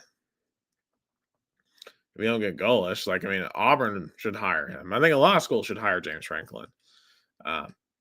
So it's going to be interesting to see. Also, during our last podcast, too, we had a lot of fun watching Miami lose to Louisville 27-24 as Mario Cristobal once again loses to an unranked team. I mean, how does Mario Cristobal keep doing this, Gus? How does Mario Cristobal keep doing it? Gus. Yeah. Mario Cristobal. Sorry. Just they're checking the play right now. It might be. No, I don't think it was offside. It's for millimeters, but I guess it's gonna be. At least in my opinion, the goal's gonna count. Flamengo's gonna be on the lead. But yeah, just to finish up, like we're talking about James Franklin, that's why it's so funny that I guess Penn State at the end did him a favor of firing him right now because he's going to be on high demand. Yeah. But talking about Mario Cristobal, I mean, he again butchered the game. He's Butch Jones if just Butch Jones was an elite recruiter. Yeah. And was in the ACC. And hey, shout out Jeff Brom, too. Jeff Brom has now beaten 4 top 5 teams as an unranked team. Like, Jeff Brom is the best football coach no one talks about. And I know Jason would prefer it that way because he doesn't want anyone hiring Jeff Brom away, although Jeff Brom is a Louisville alum. So I don't think that Brom is going to go anywhere necessarily. But Brom he has a good program there going at Louisville. And hey, with that win, I mean, I know they lost at home a few weeks ago to Virginia. And keep in mind right now in the ACC, Virginia and Georgia Tech would be in the ACC championship game today if it was held today. Virginia and Georgia Tech. Think about that, Gus. And one of those two teams would be in the playoffs. Both of those teams could be possibly in the playoffs. So we just now, honestly, because if Miami wins out, there's a chance you'll have more than one ACC team in the playoffs with the way things are working out. Because remember, you have Florida State. I mean, obviously, I know they've lost 4 straight to Stanford. I forgot. I should have thought about them. We'll talk for that here in a sec. But Georgia Tech, Virginia, Miami, and Louisville too. Hal has an outside shot though. They're going to have to win the ACC. ACC is in business. The Big 12 is the conference here that's really screwed up, especially with Texas Tech losing. Because now BYU is the only team that's undefeated right now in the Big 12. I think if Texas Tech and BYU had made a conference title game both undefeated, because neither one of them play each other in the regular season, then I think you would have had an argument that the 12-1 loser of that game should have been in the playoffs. But if you have a 12-0 BYU versus 11-1 Texas Tech, I don't know. I feel like I don't know if 11-2 Texas Tech should get in because honestly, they wouldn't really have any great wins. Because Texas Tech didn't play anyone in the PonCon. Their big quote unquote program they played was Oregon State, who just fired their coach for being winless. So, the ACC is in a much better position right now than the Big 12, which I don't think was a sentence a lot of people were expecting to say. And none of those teams are Clemson, too, which is Florida State. And Florida State. Yeah, shout out Clemson for losing to SMU at home, man. Clemson might not make a bowl game this year. Do you think that if Dabo Swinney gets fired, he would have an opening in Florida or any other team who fired a coach? Well, I think he would have to openly say, look, I will change the way I approach NIL, the way I approach the transfer portal. He would have to. Yeah. But if he did that now, he won't get fired at Clemson. And I don't particularly think Clemson's about to fire him, but man, they're bad now. A team that should fire their coach is Florida State. Mike Norvell's done. Should be done. Like, how do you lose to Stanford, man? They have interim coach Frank Reich. They're a team I projected in the preseason to go winless. How do you lose to Florida or to Stanford? Like and the way they lost, I watched that game. The way they lose, not controlling time of possession, make silly mistakes, I know for Stanford was a great win, but I put it more as a Florida State loss than a Stanford win. Yeah, it just goes to show that constructing your entire roster of the transfer portal is bad. Like, you don't want to be like Dabo and never use it, but then you don't want to be like Mike Norvell and only exclusively use it. You got to have – I think you still got to primarily be high school recruiting, but you have to have a significant portion of your talent come from the portal. It's just the way it works. And Mike Norvell, I don't know how they beat Alabama. I just don't know how that result happened because Bama has looked amazing 6-10. Florida State looks awful. So that's why week 1 in college football is the most unpredictable one. Yeah. Also, other takeaways, Gus, from this past week. I referenced it earlier. Ole Miss Georgia, great shootout game. Yeah, you gotta give credit to Georgia because they have the worst defense they have had under Kirby probably since his first year, but they keep on finding ways to win. I mean, especially in a shootout type game. That's the second time now that Gunnar Stockton has engineered a shootout type win. So I don't think he's the best quarterback in the world, but I got to give him credit. Like Georgia, they keep on finding ways to win, and that's a sign of how great of a coach Kirby Smart is. I mean, they just keep on finding ways to get it done. Also, shout out to Minnesota upsetting Nebraska. I mean, Nebraska. We were talking about the game during the pod last week. Yeah, like, are we gonna do this? Are you gonna do this again? Also, I want to shout out UAB, the Blazers, for upsetting Memphis last week in the first game post Trent Dilfer. And what is just a horrific loss for Memphis and Ryan Silverfield. That's a game that will probably disqualify them from any playoff conversations. But, man, hey, shout out UAB. My friend, if you're watching, Donald Campbell, UAB alum, I know he was happy about that dub on Saturday because UAB and Memphis that's a pretty heated rivalry. So, big win for UAB.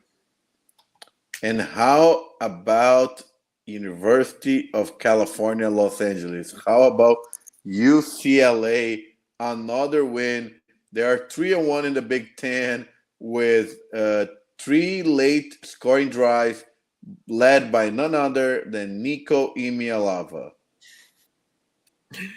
Yeah, they've won 3 in a row. I mean, hey, you got to give freaking Jerry Neuheisel some credit, man. I mean, that dude can coach. He's gonna be a legit coordinator somewhere next year, and it probably should be at UCLA. I mean, UCLA would be crazy not to keep him, right? Like at this point, like they have transformed the way they play football, and it's working. Like and Nico, he's playing up. Well, I don't know if I want to say low to the potential, but I think this week was a low. I haven't actually looked at the stats here because they won 20-17, and Nico wasn't exactly great in this game, but hey, they got it done. They got it done, and hey, they're 3-4 now, and obviously they got a massive test this week against Indiana on the road. That's the big noon game, so hey, maybe we'll see if Nico can engineer another massive upset. I mean that, I'll say this: I had more fun in September, Nico hate watching than I have in October. Because hey, in October they've actually been really good. So, at this point, forgive, learn, forget, whatever. I guess good for him. Okay, underrated games for this weekend, Gus. I have 2 I have listed. One to me is Auburn and Arkansas. Arkansas has looked better since Bobby Petrino took over.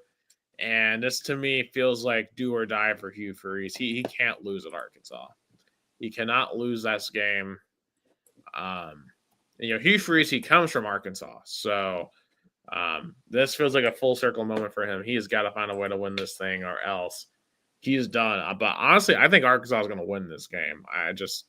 Arkansas could win this game by quite a bit, too, if Auburn's not careful. Also, want to shout out the Sunflower Showdown, Kansas State at Kansas. Both of these teams have had kind of disappointing seasons so far. I think both coaches need this one bad. Lance Leipold and Chris Kilman. Whoever loses this game will be under a lot of fire by their fan base. So that should be, and I think there'll be a high scoring game too. So Kansas State, Kansas, that's a game worth keeping an eye on. And for me, an underrated game, 11 ranked BYU going to Ames, Iowa to play Iowa State. That's a tricky game. And you point out a couple of minutes ago how the Big 12 chances of the playoff lies with BYU. So that's a tricky game. Right. Because BYU doesn't go undefeated. They're not getting in more than their champion. So, and then Iowa State's a 2.5-point favorite there too, which is quite interesting because Iowa State has had a disappointing season for sure. All right, Gus. My upset alert for the week. I'm going with 5-2 Northwestern. Did you realize they're 5-2? I did not realize that until I was looking through the schedule this week. But so shout out to the nerd schools. I mean, Stanford just upset Florida State. Northwestern's 5-2. Vanderbilt's in the top 10. Academic schools right now, and Georgia Tech too, top 10 as well. So it's a good time to be an academic football program. I guess when you can pay players, you can be an academic school and also be good at sports. Yeah, they usually have bigger endowments too. So that's something, a good point that I never thought about. With NIL, academic schools can be more competitive than ever because then you have more endowments and you don't have solely to rely on recruits. Like you can go to the transfer portal and find good players and lure them in. Yeah. So for my upset alert, so obviously I referenced Northwestern. They go on the road to Nebraska this week. They're an 8.5-point underdog. Of course, Northwestern just beat Penn State on the road, got James Franklin fired. Of course, the rumored favorite for that job is Matt Rule in Lincoln. Nebraska just got embarrassed last week at Minnesota. And we all know the trend with Nebraska is they get it to 5 wins and they just collapse and fall apart and can't seem to make a bowl game. It feels like that trend's continuing. Give me Northwestern to upset the Cornhuskers. For me, my upset alert is it's going to be Stanford beating Miami. Oh, well, that would. I mean, honestly, if that happened, I think there'd be a legit conversation about Mario Cristobal's job security. Miami's a 29.5-point favorite in that game. That would be insane.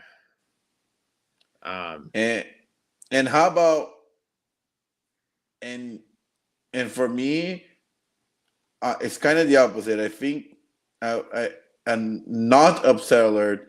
Texas A&M is going to survive in Baton Rouge, but it's going to be tough. It is going to be tough. I do want to shout out to my upset alert last week was Arkansas over Texas A&M.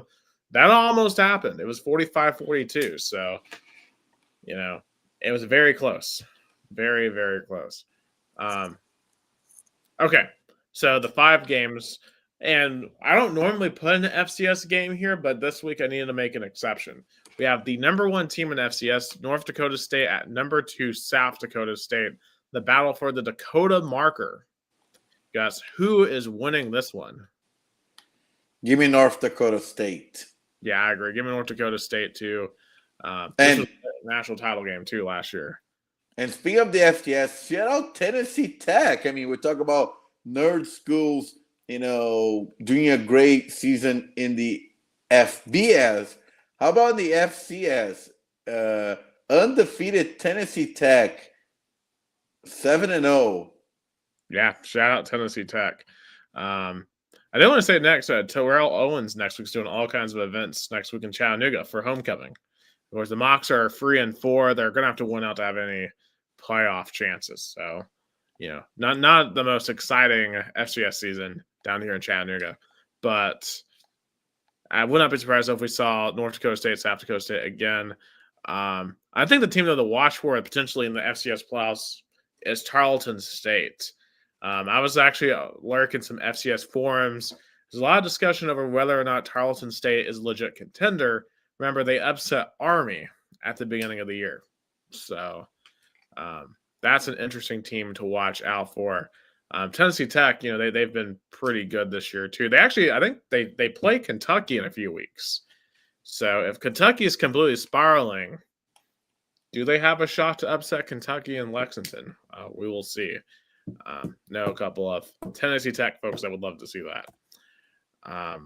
They're probably not watching. Okay. On to the next game. We have number 18 South Florida at Memphis. Memphis's walls.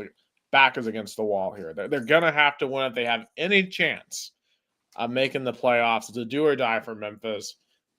What happens in the Liberty Bowl? Oof. Give me Memphis.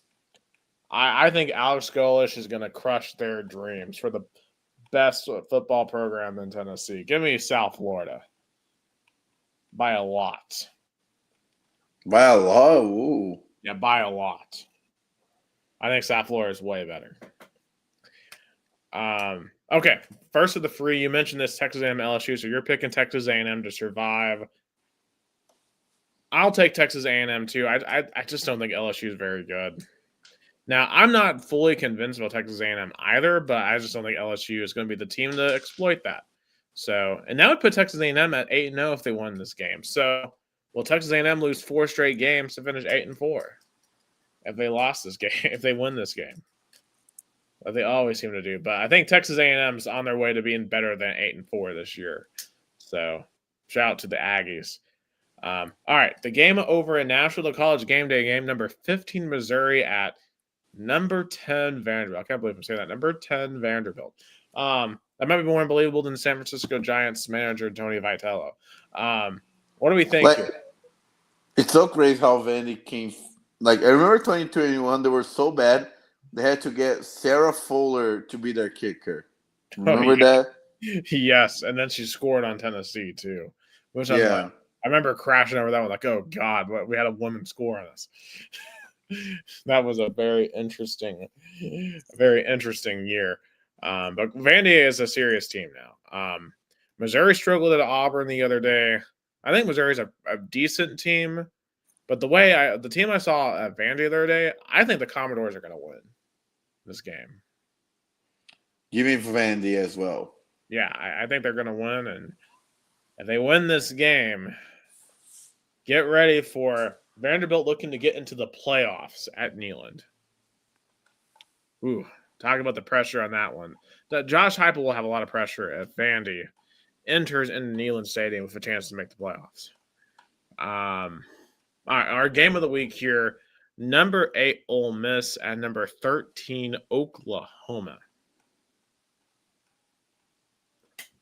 Over there on the plains. Give me Ole Miss. It's going to be such a good game. The Oklahoma's offense didn't exactly look great the other day. I'm going to take Ole Miss, too. But Oklahoma has a really good defensive front. They have a much better defense in Georgia. But I do think Ole Miss is going to find a way to get it done as well. I just realized I didn't put any Big Ten games on there as well. I mean, there's not really any great Big Ten games this week. There's UCLA, Indiana, but I think Indiana should win that one. There's no way UCLA does it again, right? I don't know. We talked about. I might crash out if Nico beats another top 10 team. Just warning you now. But I need Indiana to take care of business this week. So that's all I'm going to say on that. Please, IU, please beat them by a lot. End the Cinderella story. Okay. I'll skip Pat McAfee. Who cares? I mean, basically, if anyone cares enough, Pat McAfee ranted today on the show that people keep on complaining about him on College Game Day, that the show isn't as enjoyable anymore. I think it's just people missing Lee Corso. It's kind of like a Lee Corso hangover. Yeah, I mean that's just the thing. I mean, I feel like both shows aren't exactly what they used to be.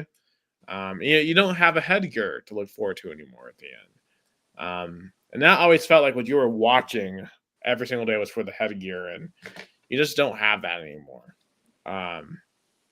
Anyway, NFL Week 7. Yes, we have 7 full weeks in the books. And I think one of the biggest takeaways is how your Jets continue to have just a nightmare season. Yeah, the freaking Justin Fields situation. I don't know if I've ever seen an owner come out and say, like, we would be better if we had a quarterback that could complete passes. And that's exactly what Woody Johnson did. And, I rant and rave all the time about Amy Adams-Strunk, about how incompetent I think she is. I don't think we talk enough about how bad of an owner Woody Johnson is.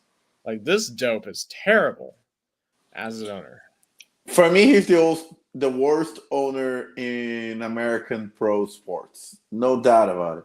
Like, realize that the Jets have not been in the playoffs for 14 years. 14 years. That's crazy. And they're gonna stay probably, I'll say, 20 years without going to the playoffs. I don't see in the near future going. I know there's just no direction at all. It feels like whatever they do, they just cannot have success at all. And now they've ruined it.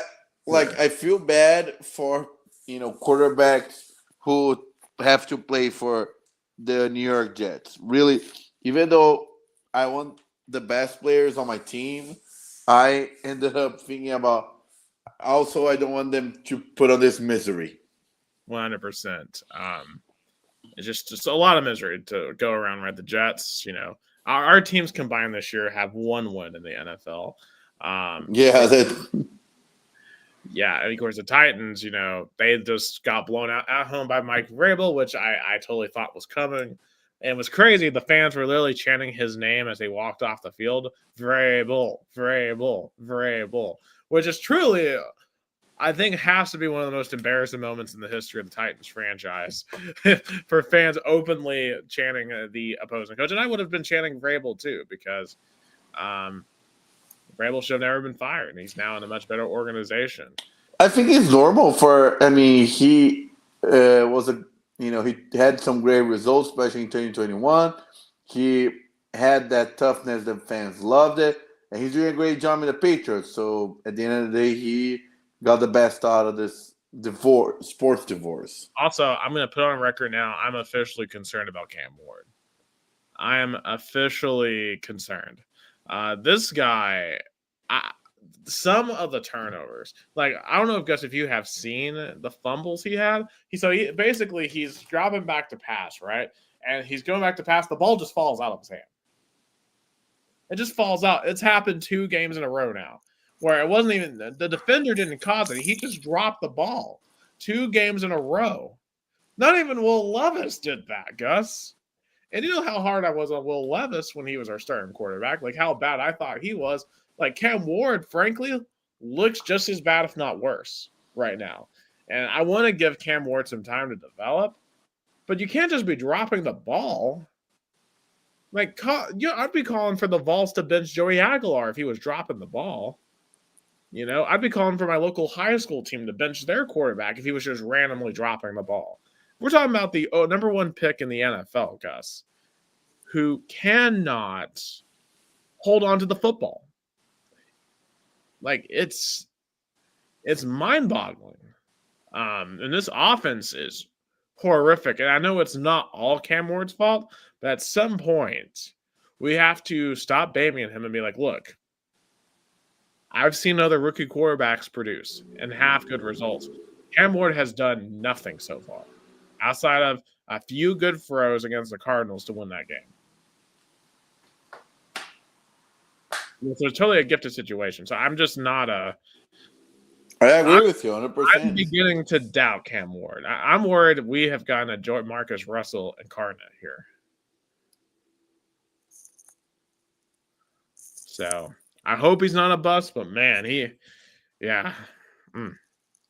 not good. Not good at all. But I'll say this: the craziest game of the week, though, Gus, was Giants Broncos. The Giants were 19-0 to be in the fourth quarter. The Broncos scored 33 points in the fourth quarter to win this thing. You have to feel bad for the Giants kicker for missing the extra point. But for me, Shane Bowen has to be fired. Yes. Like, how does your defense collapse that hard? Yeah. In the fourth quarter. I don't know how he still has a job today for that performance. Just oof. Oof. All right, Gus, let's pick some week 8. Before we pick, go ahead. Also, I meant to bring up, how's Mike McDaniel still employed? Oh, Miami. He's like Billy Napier pro level. He's gonna get he's gonna get fired eventually. Like the Dolphins are a disaster. Oh, also you mentioned the Broncos Giants game. Do you saw the controversy between Russell Wilson and Sean Payton? Yes. Like Russell Wilson just sounds so petty and like in denial that he got benched by a rookie. But it was very unnecessary. But I can see that Sean Payton want to take a shot at that. Oh, 100%. Yeah, I mean, they're clearly those two did not get along in Denver for whatever reason. It just didn't work there. And now Sean Payton's having much more success with Bo Nix. I mean, let's just face the facts. Russell Wilson is not good anymore. Oh, yeah. I think he should go back with a one-day contract and just retire as a Seahawk and call it a day. Yeah, and we'll just forget the post-Seahawks era ever happened. Yeah. Yeah. It's just and before we go to picks, I think it's a good time to analyze standings because we're going to week 8. So it's basically almost half of the season. Yes.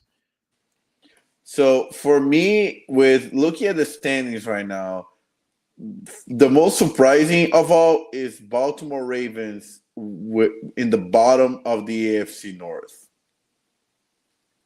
Well, I mean, I'd say for me, it's the Colts being 6-1 and being as dominant as they have looked at 6-1. I mean, I thought the Colts would be competitive, but Daniel Jones, you realize they've only punted 3 times all year.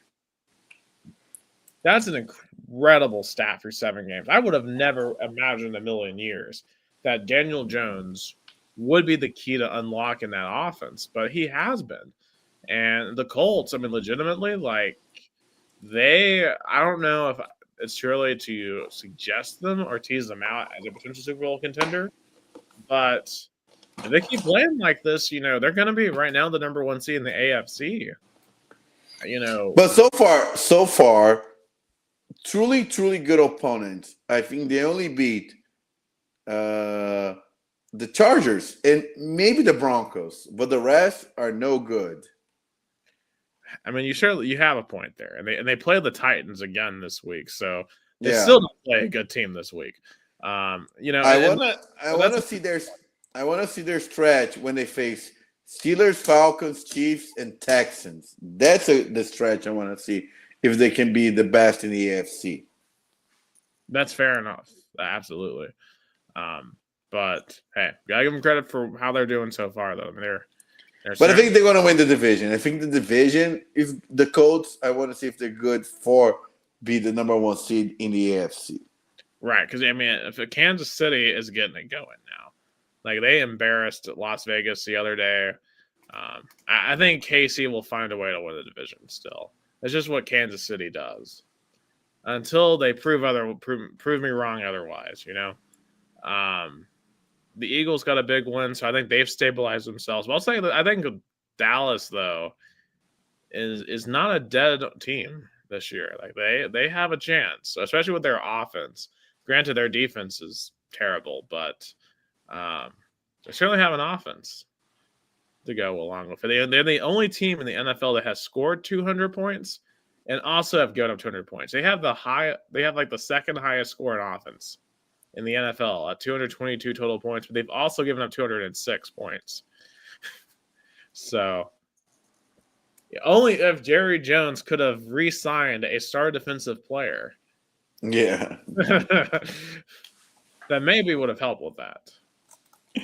That's fair. Also, the Broncos leading the AFC West, I thought was going to be Chargers and Chiefs division. The Broncos took the lead.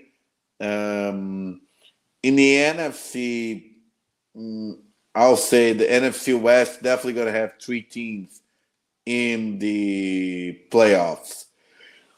I don't see any other conference having multiple. Maybe the NFC North. I think the battle between the North and the West in the NFC for playoff spots are going to be insane. Also, don't ignore the Carolina Panthers being a game behind the Bucs, too. So the NFC South is not a foregone conclusion either. A lot of really good battles, too. Also, can Joe Flacco get the Bengals back into the AFC North race? Maybe if Joe Burrow could be back by the end of the year, can Joe Flacco be good enough to put them in a position to pass the torch back to Burrow? And also New England versus Buffalo, too, in the North AFC is going to be fun as well. Oh, yeah, for sure. And it's so funny that the Patriots won their last 4 games. The Bills lost their last 2. Yeah. So the Bills certainly have a lot of work to do to get the ship righted there. But it's going to be a fun second half of the year for all the teams that actually have something to play for, which are not either one of us, Gus. We're playing for the number 1 draft pick. Tank. Okay, so let's pick some games. On Thursday, we have the Minnesota Vikings at the Los Angeles Chargers. Chargers. I'll take Chargers as well. On Sunday at 1 o'clock, you got the Miami Dolphins at the Atlanta Falcons. Give me the Falcons. I'll take the Falcons as well. The New York Jets at the Cincinnati Bengals.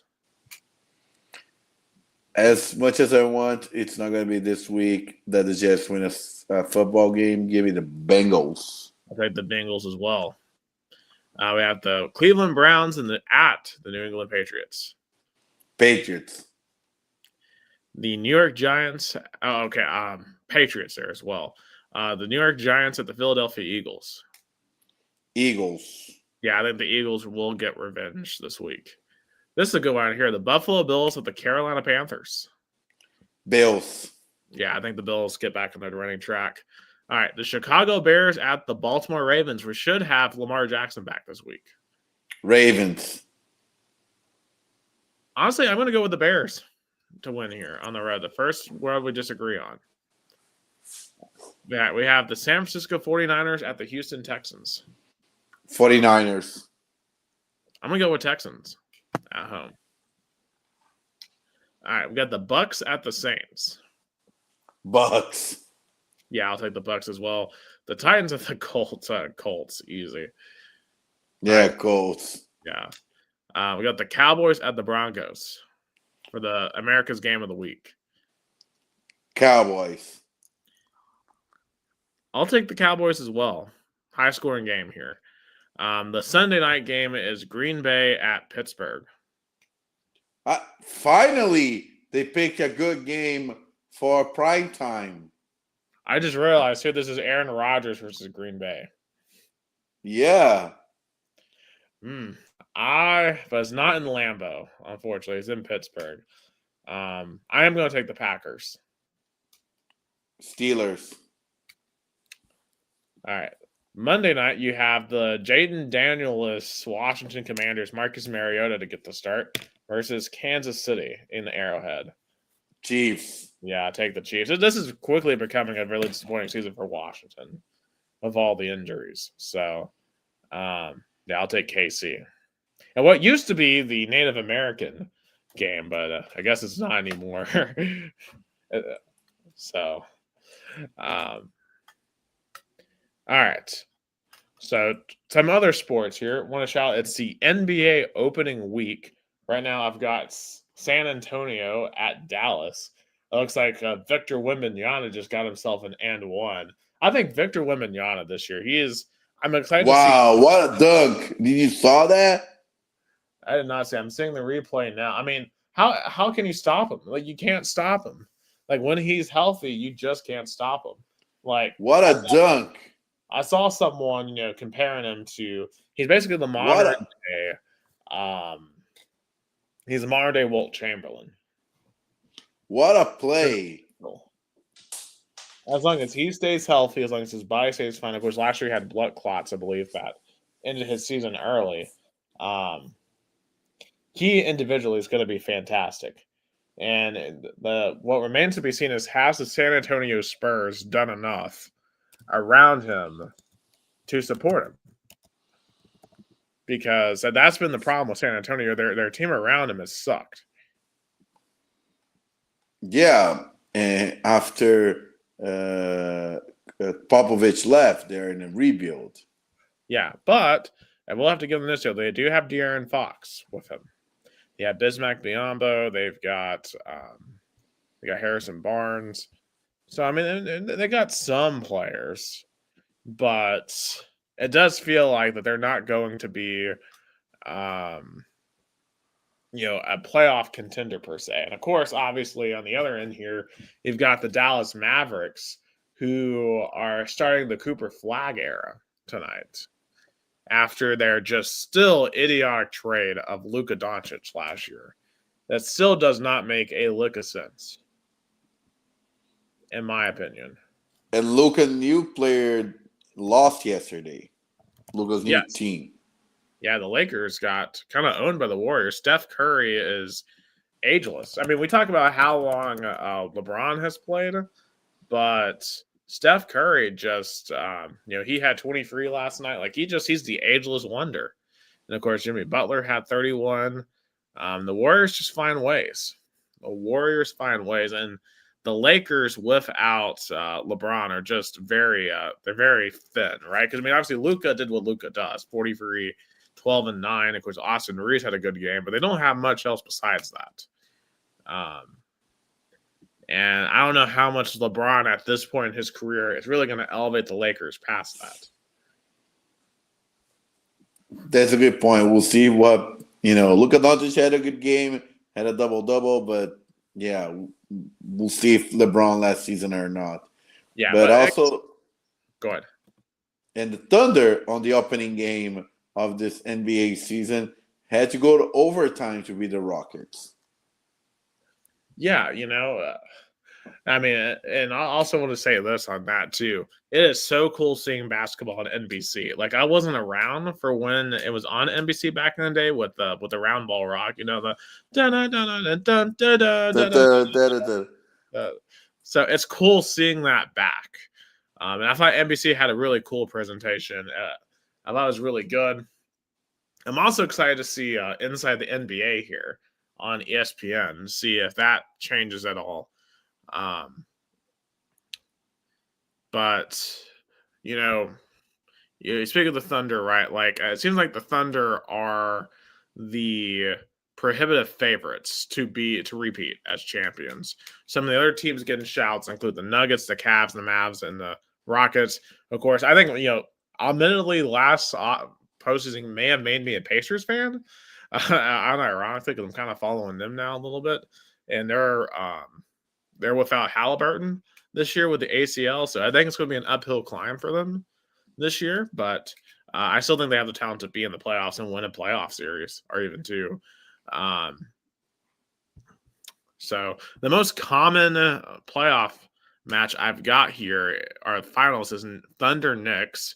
There's also some going with Thunder Cavs. Nuggets are in there. So what do you think, Gus? Who do you think is going to win it this year? Like, who do you think is going to be in the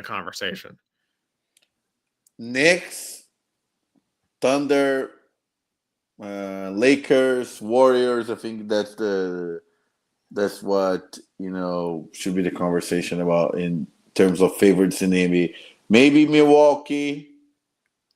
Yeah, I don't know. I think everyone's overlooking the Pacers. I know they're not going to have Halliburton this season, but that rest of the team is still very talented, and that's in my opinion, for pound for pound, the best coach team in the league under Rick Carlisle. Like, to me, don't be shocked that the Pacers are back in at least the Eastern Conference Finals. I don't think they're going to win it all without Halliburton, but I think they're going to go deep.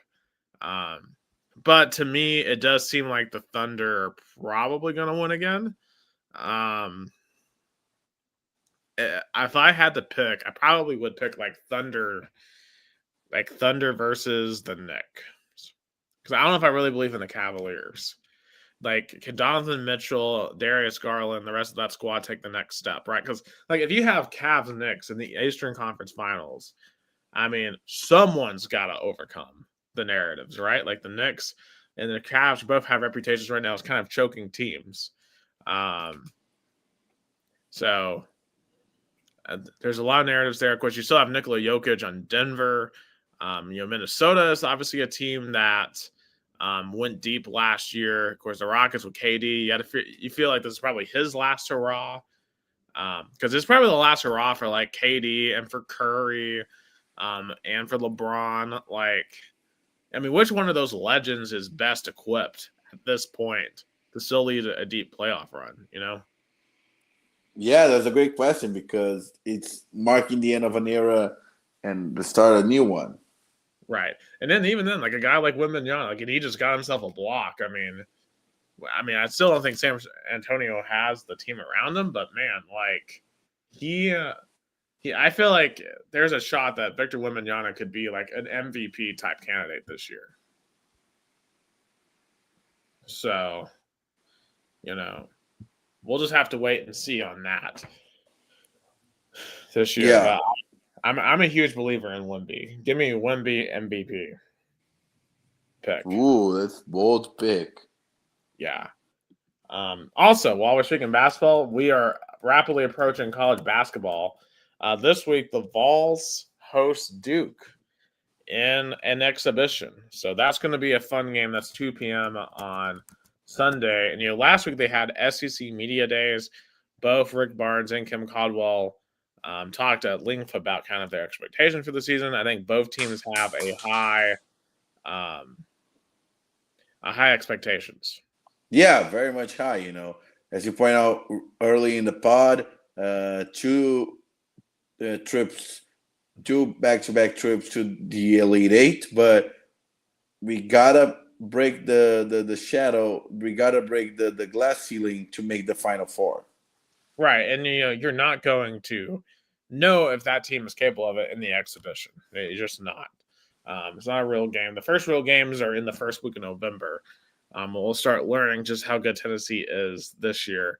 Obviously the team guys to watch this year are Nate Mint, the 5-star number 3 overall recruit in the country this year, who we are expecting to probably be the guy on this squad. And then you have Jacoby Gillespie, the point guard that we got in from Maryland. So I'm very, very excited to watch this team. And the Lady Vols, too, top 10, number 7. I really hope you idiots aren't boycotting them over rumors. Please go support the Lady Vols. They're going to be fun to watch. So don't blame Kim for Tony Vitello leaving. Please. That's stupid. Don't do that. Really stupid. Yeah. Also, shout out to hockey. We have NHL. That's back this week. The Buffalo Sabres. I just saw they won their game tonight over the Red Wings 4-2. Also, I think we have the Canadians and the Flames on right now. It's 1-1. Unfortunately, my Predators, the Nashville Predators, lost 5-2 in that game. So, that's going to be an interesting season. I'll be honest, I'm not as well versed in NHL picks. This is where we usually get our buddy Dylan Becker on. But I know the Florida Panthers are the back-to-back champions, so I would imagine they are the prohibitive favorites. Of course, the Golden Knights and the Stars also are teams that are expected to compete this year as well. Oh, yeah. I think Florida right now is keeping all the good players. So they should be really heavily considered for that. Yep. Yeah, and of course, Nashville, I know they've made some moves in the offseason, but I mean, they've got a long way to go because last year they were awful. So hopefully the Nashville Predators can make some moves there. Also, I think a team also I'm interested to watching is the Chicago Blackhawks. And this is a year where they can finally kind of get back in the contention because it's been a while since Chicago has been really good. Also, we're in the second to last week of the NASCAR playoffs. Chase Briscoe won at Talladega, so he's going to the Final Four to join his teammate Denny Hamlin. They're at Martinsville this week. 6 drivers looking for 2 spots. Going to be a very intense race. Always one of the most intense races of the season. Also, Daniel Suarez announced he's going to be with Spire Motorsports next year, driving the number 7 car, replacing Justin Haley. Of course, his ride had gone to Connor Zilic, the rookie, who I think is going to be an amazing driver in NASCAR. But, that's all the American sports on this busy time. What's going on in Brazil? I want to know we've had Flamengo playing this 1-0. They beat Racing 1-0. Really good performance. Was a tough game. Racing had some opportunities, but Flamengo played an overall really good game. They just couldn't score. I mean, they scored once. The goal was nullified correctly. And then Carrascal, kind of lucky. He tried to kick, the ball bounced once or twice and got in. So Flamengo 1-0 lead in the semifinals of Libertadores. Game 2 is going to be next Wednesday in Argentina. I still think Flamengo is going to advance, but was a really tight lead. I will say that. And tomorrow, Palmeiras is going to Quito in Ecuador to play the Liga Desportiva Universitaria, LDU, in the high altitude.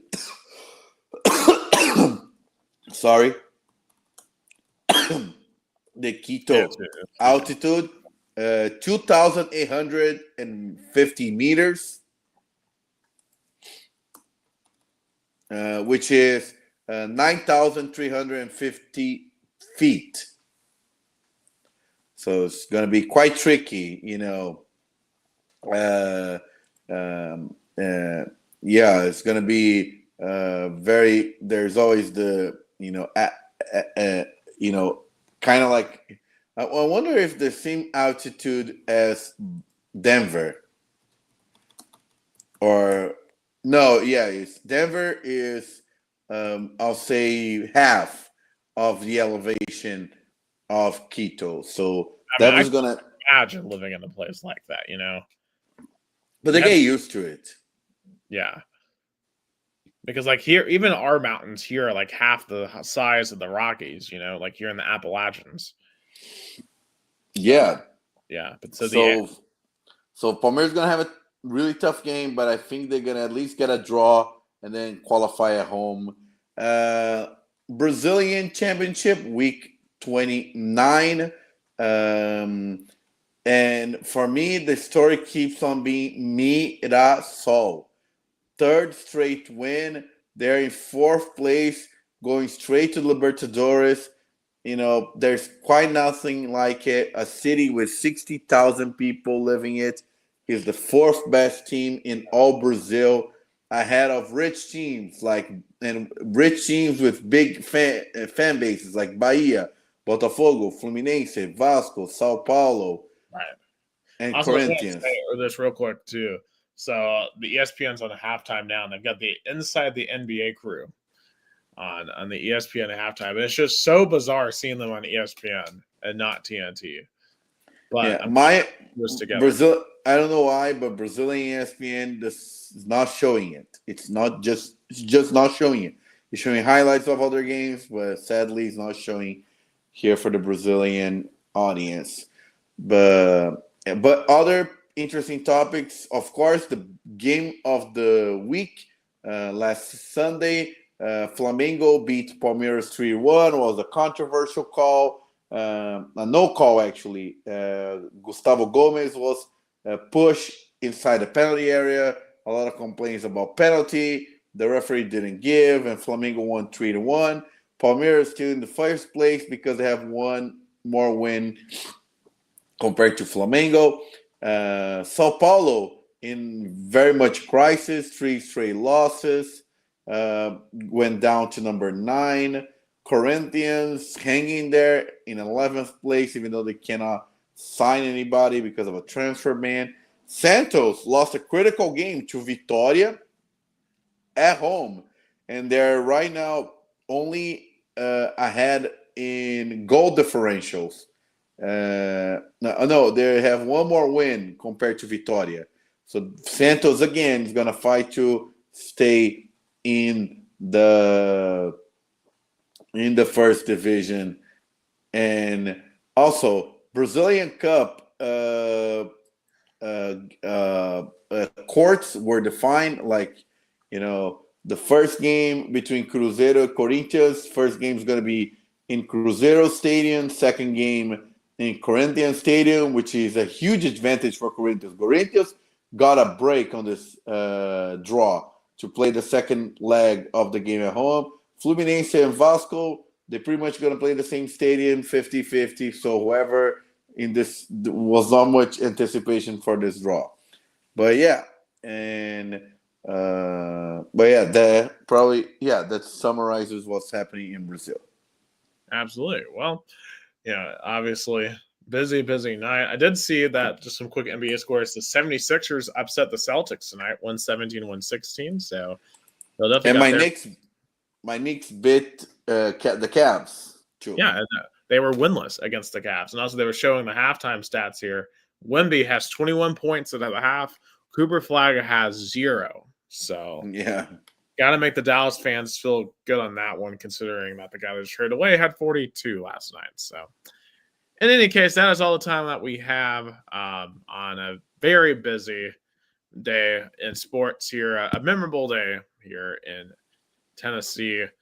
Always, just to reiterate one last time, to Tony Vitello, thank you for everything you've done for the University of Tennessee and for the state of Tennessee and for all the fans, both here and abroad. You've meant a lot to us, and we'll never forget your run here, especially that 2024 national championship. For Gus Tomazelli, I'm Nick Hill. Thank you so much for watching Two Countries, Two Americas All Sports, the only American and Brazilian sports broadcast.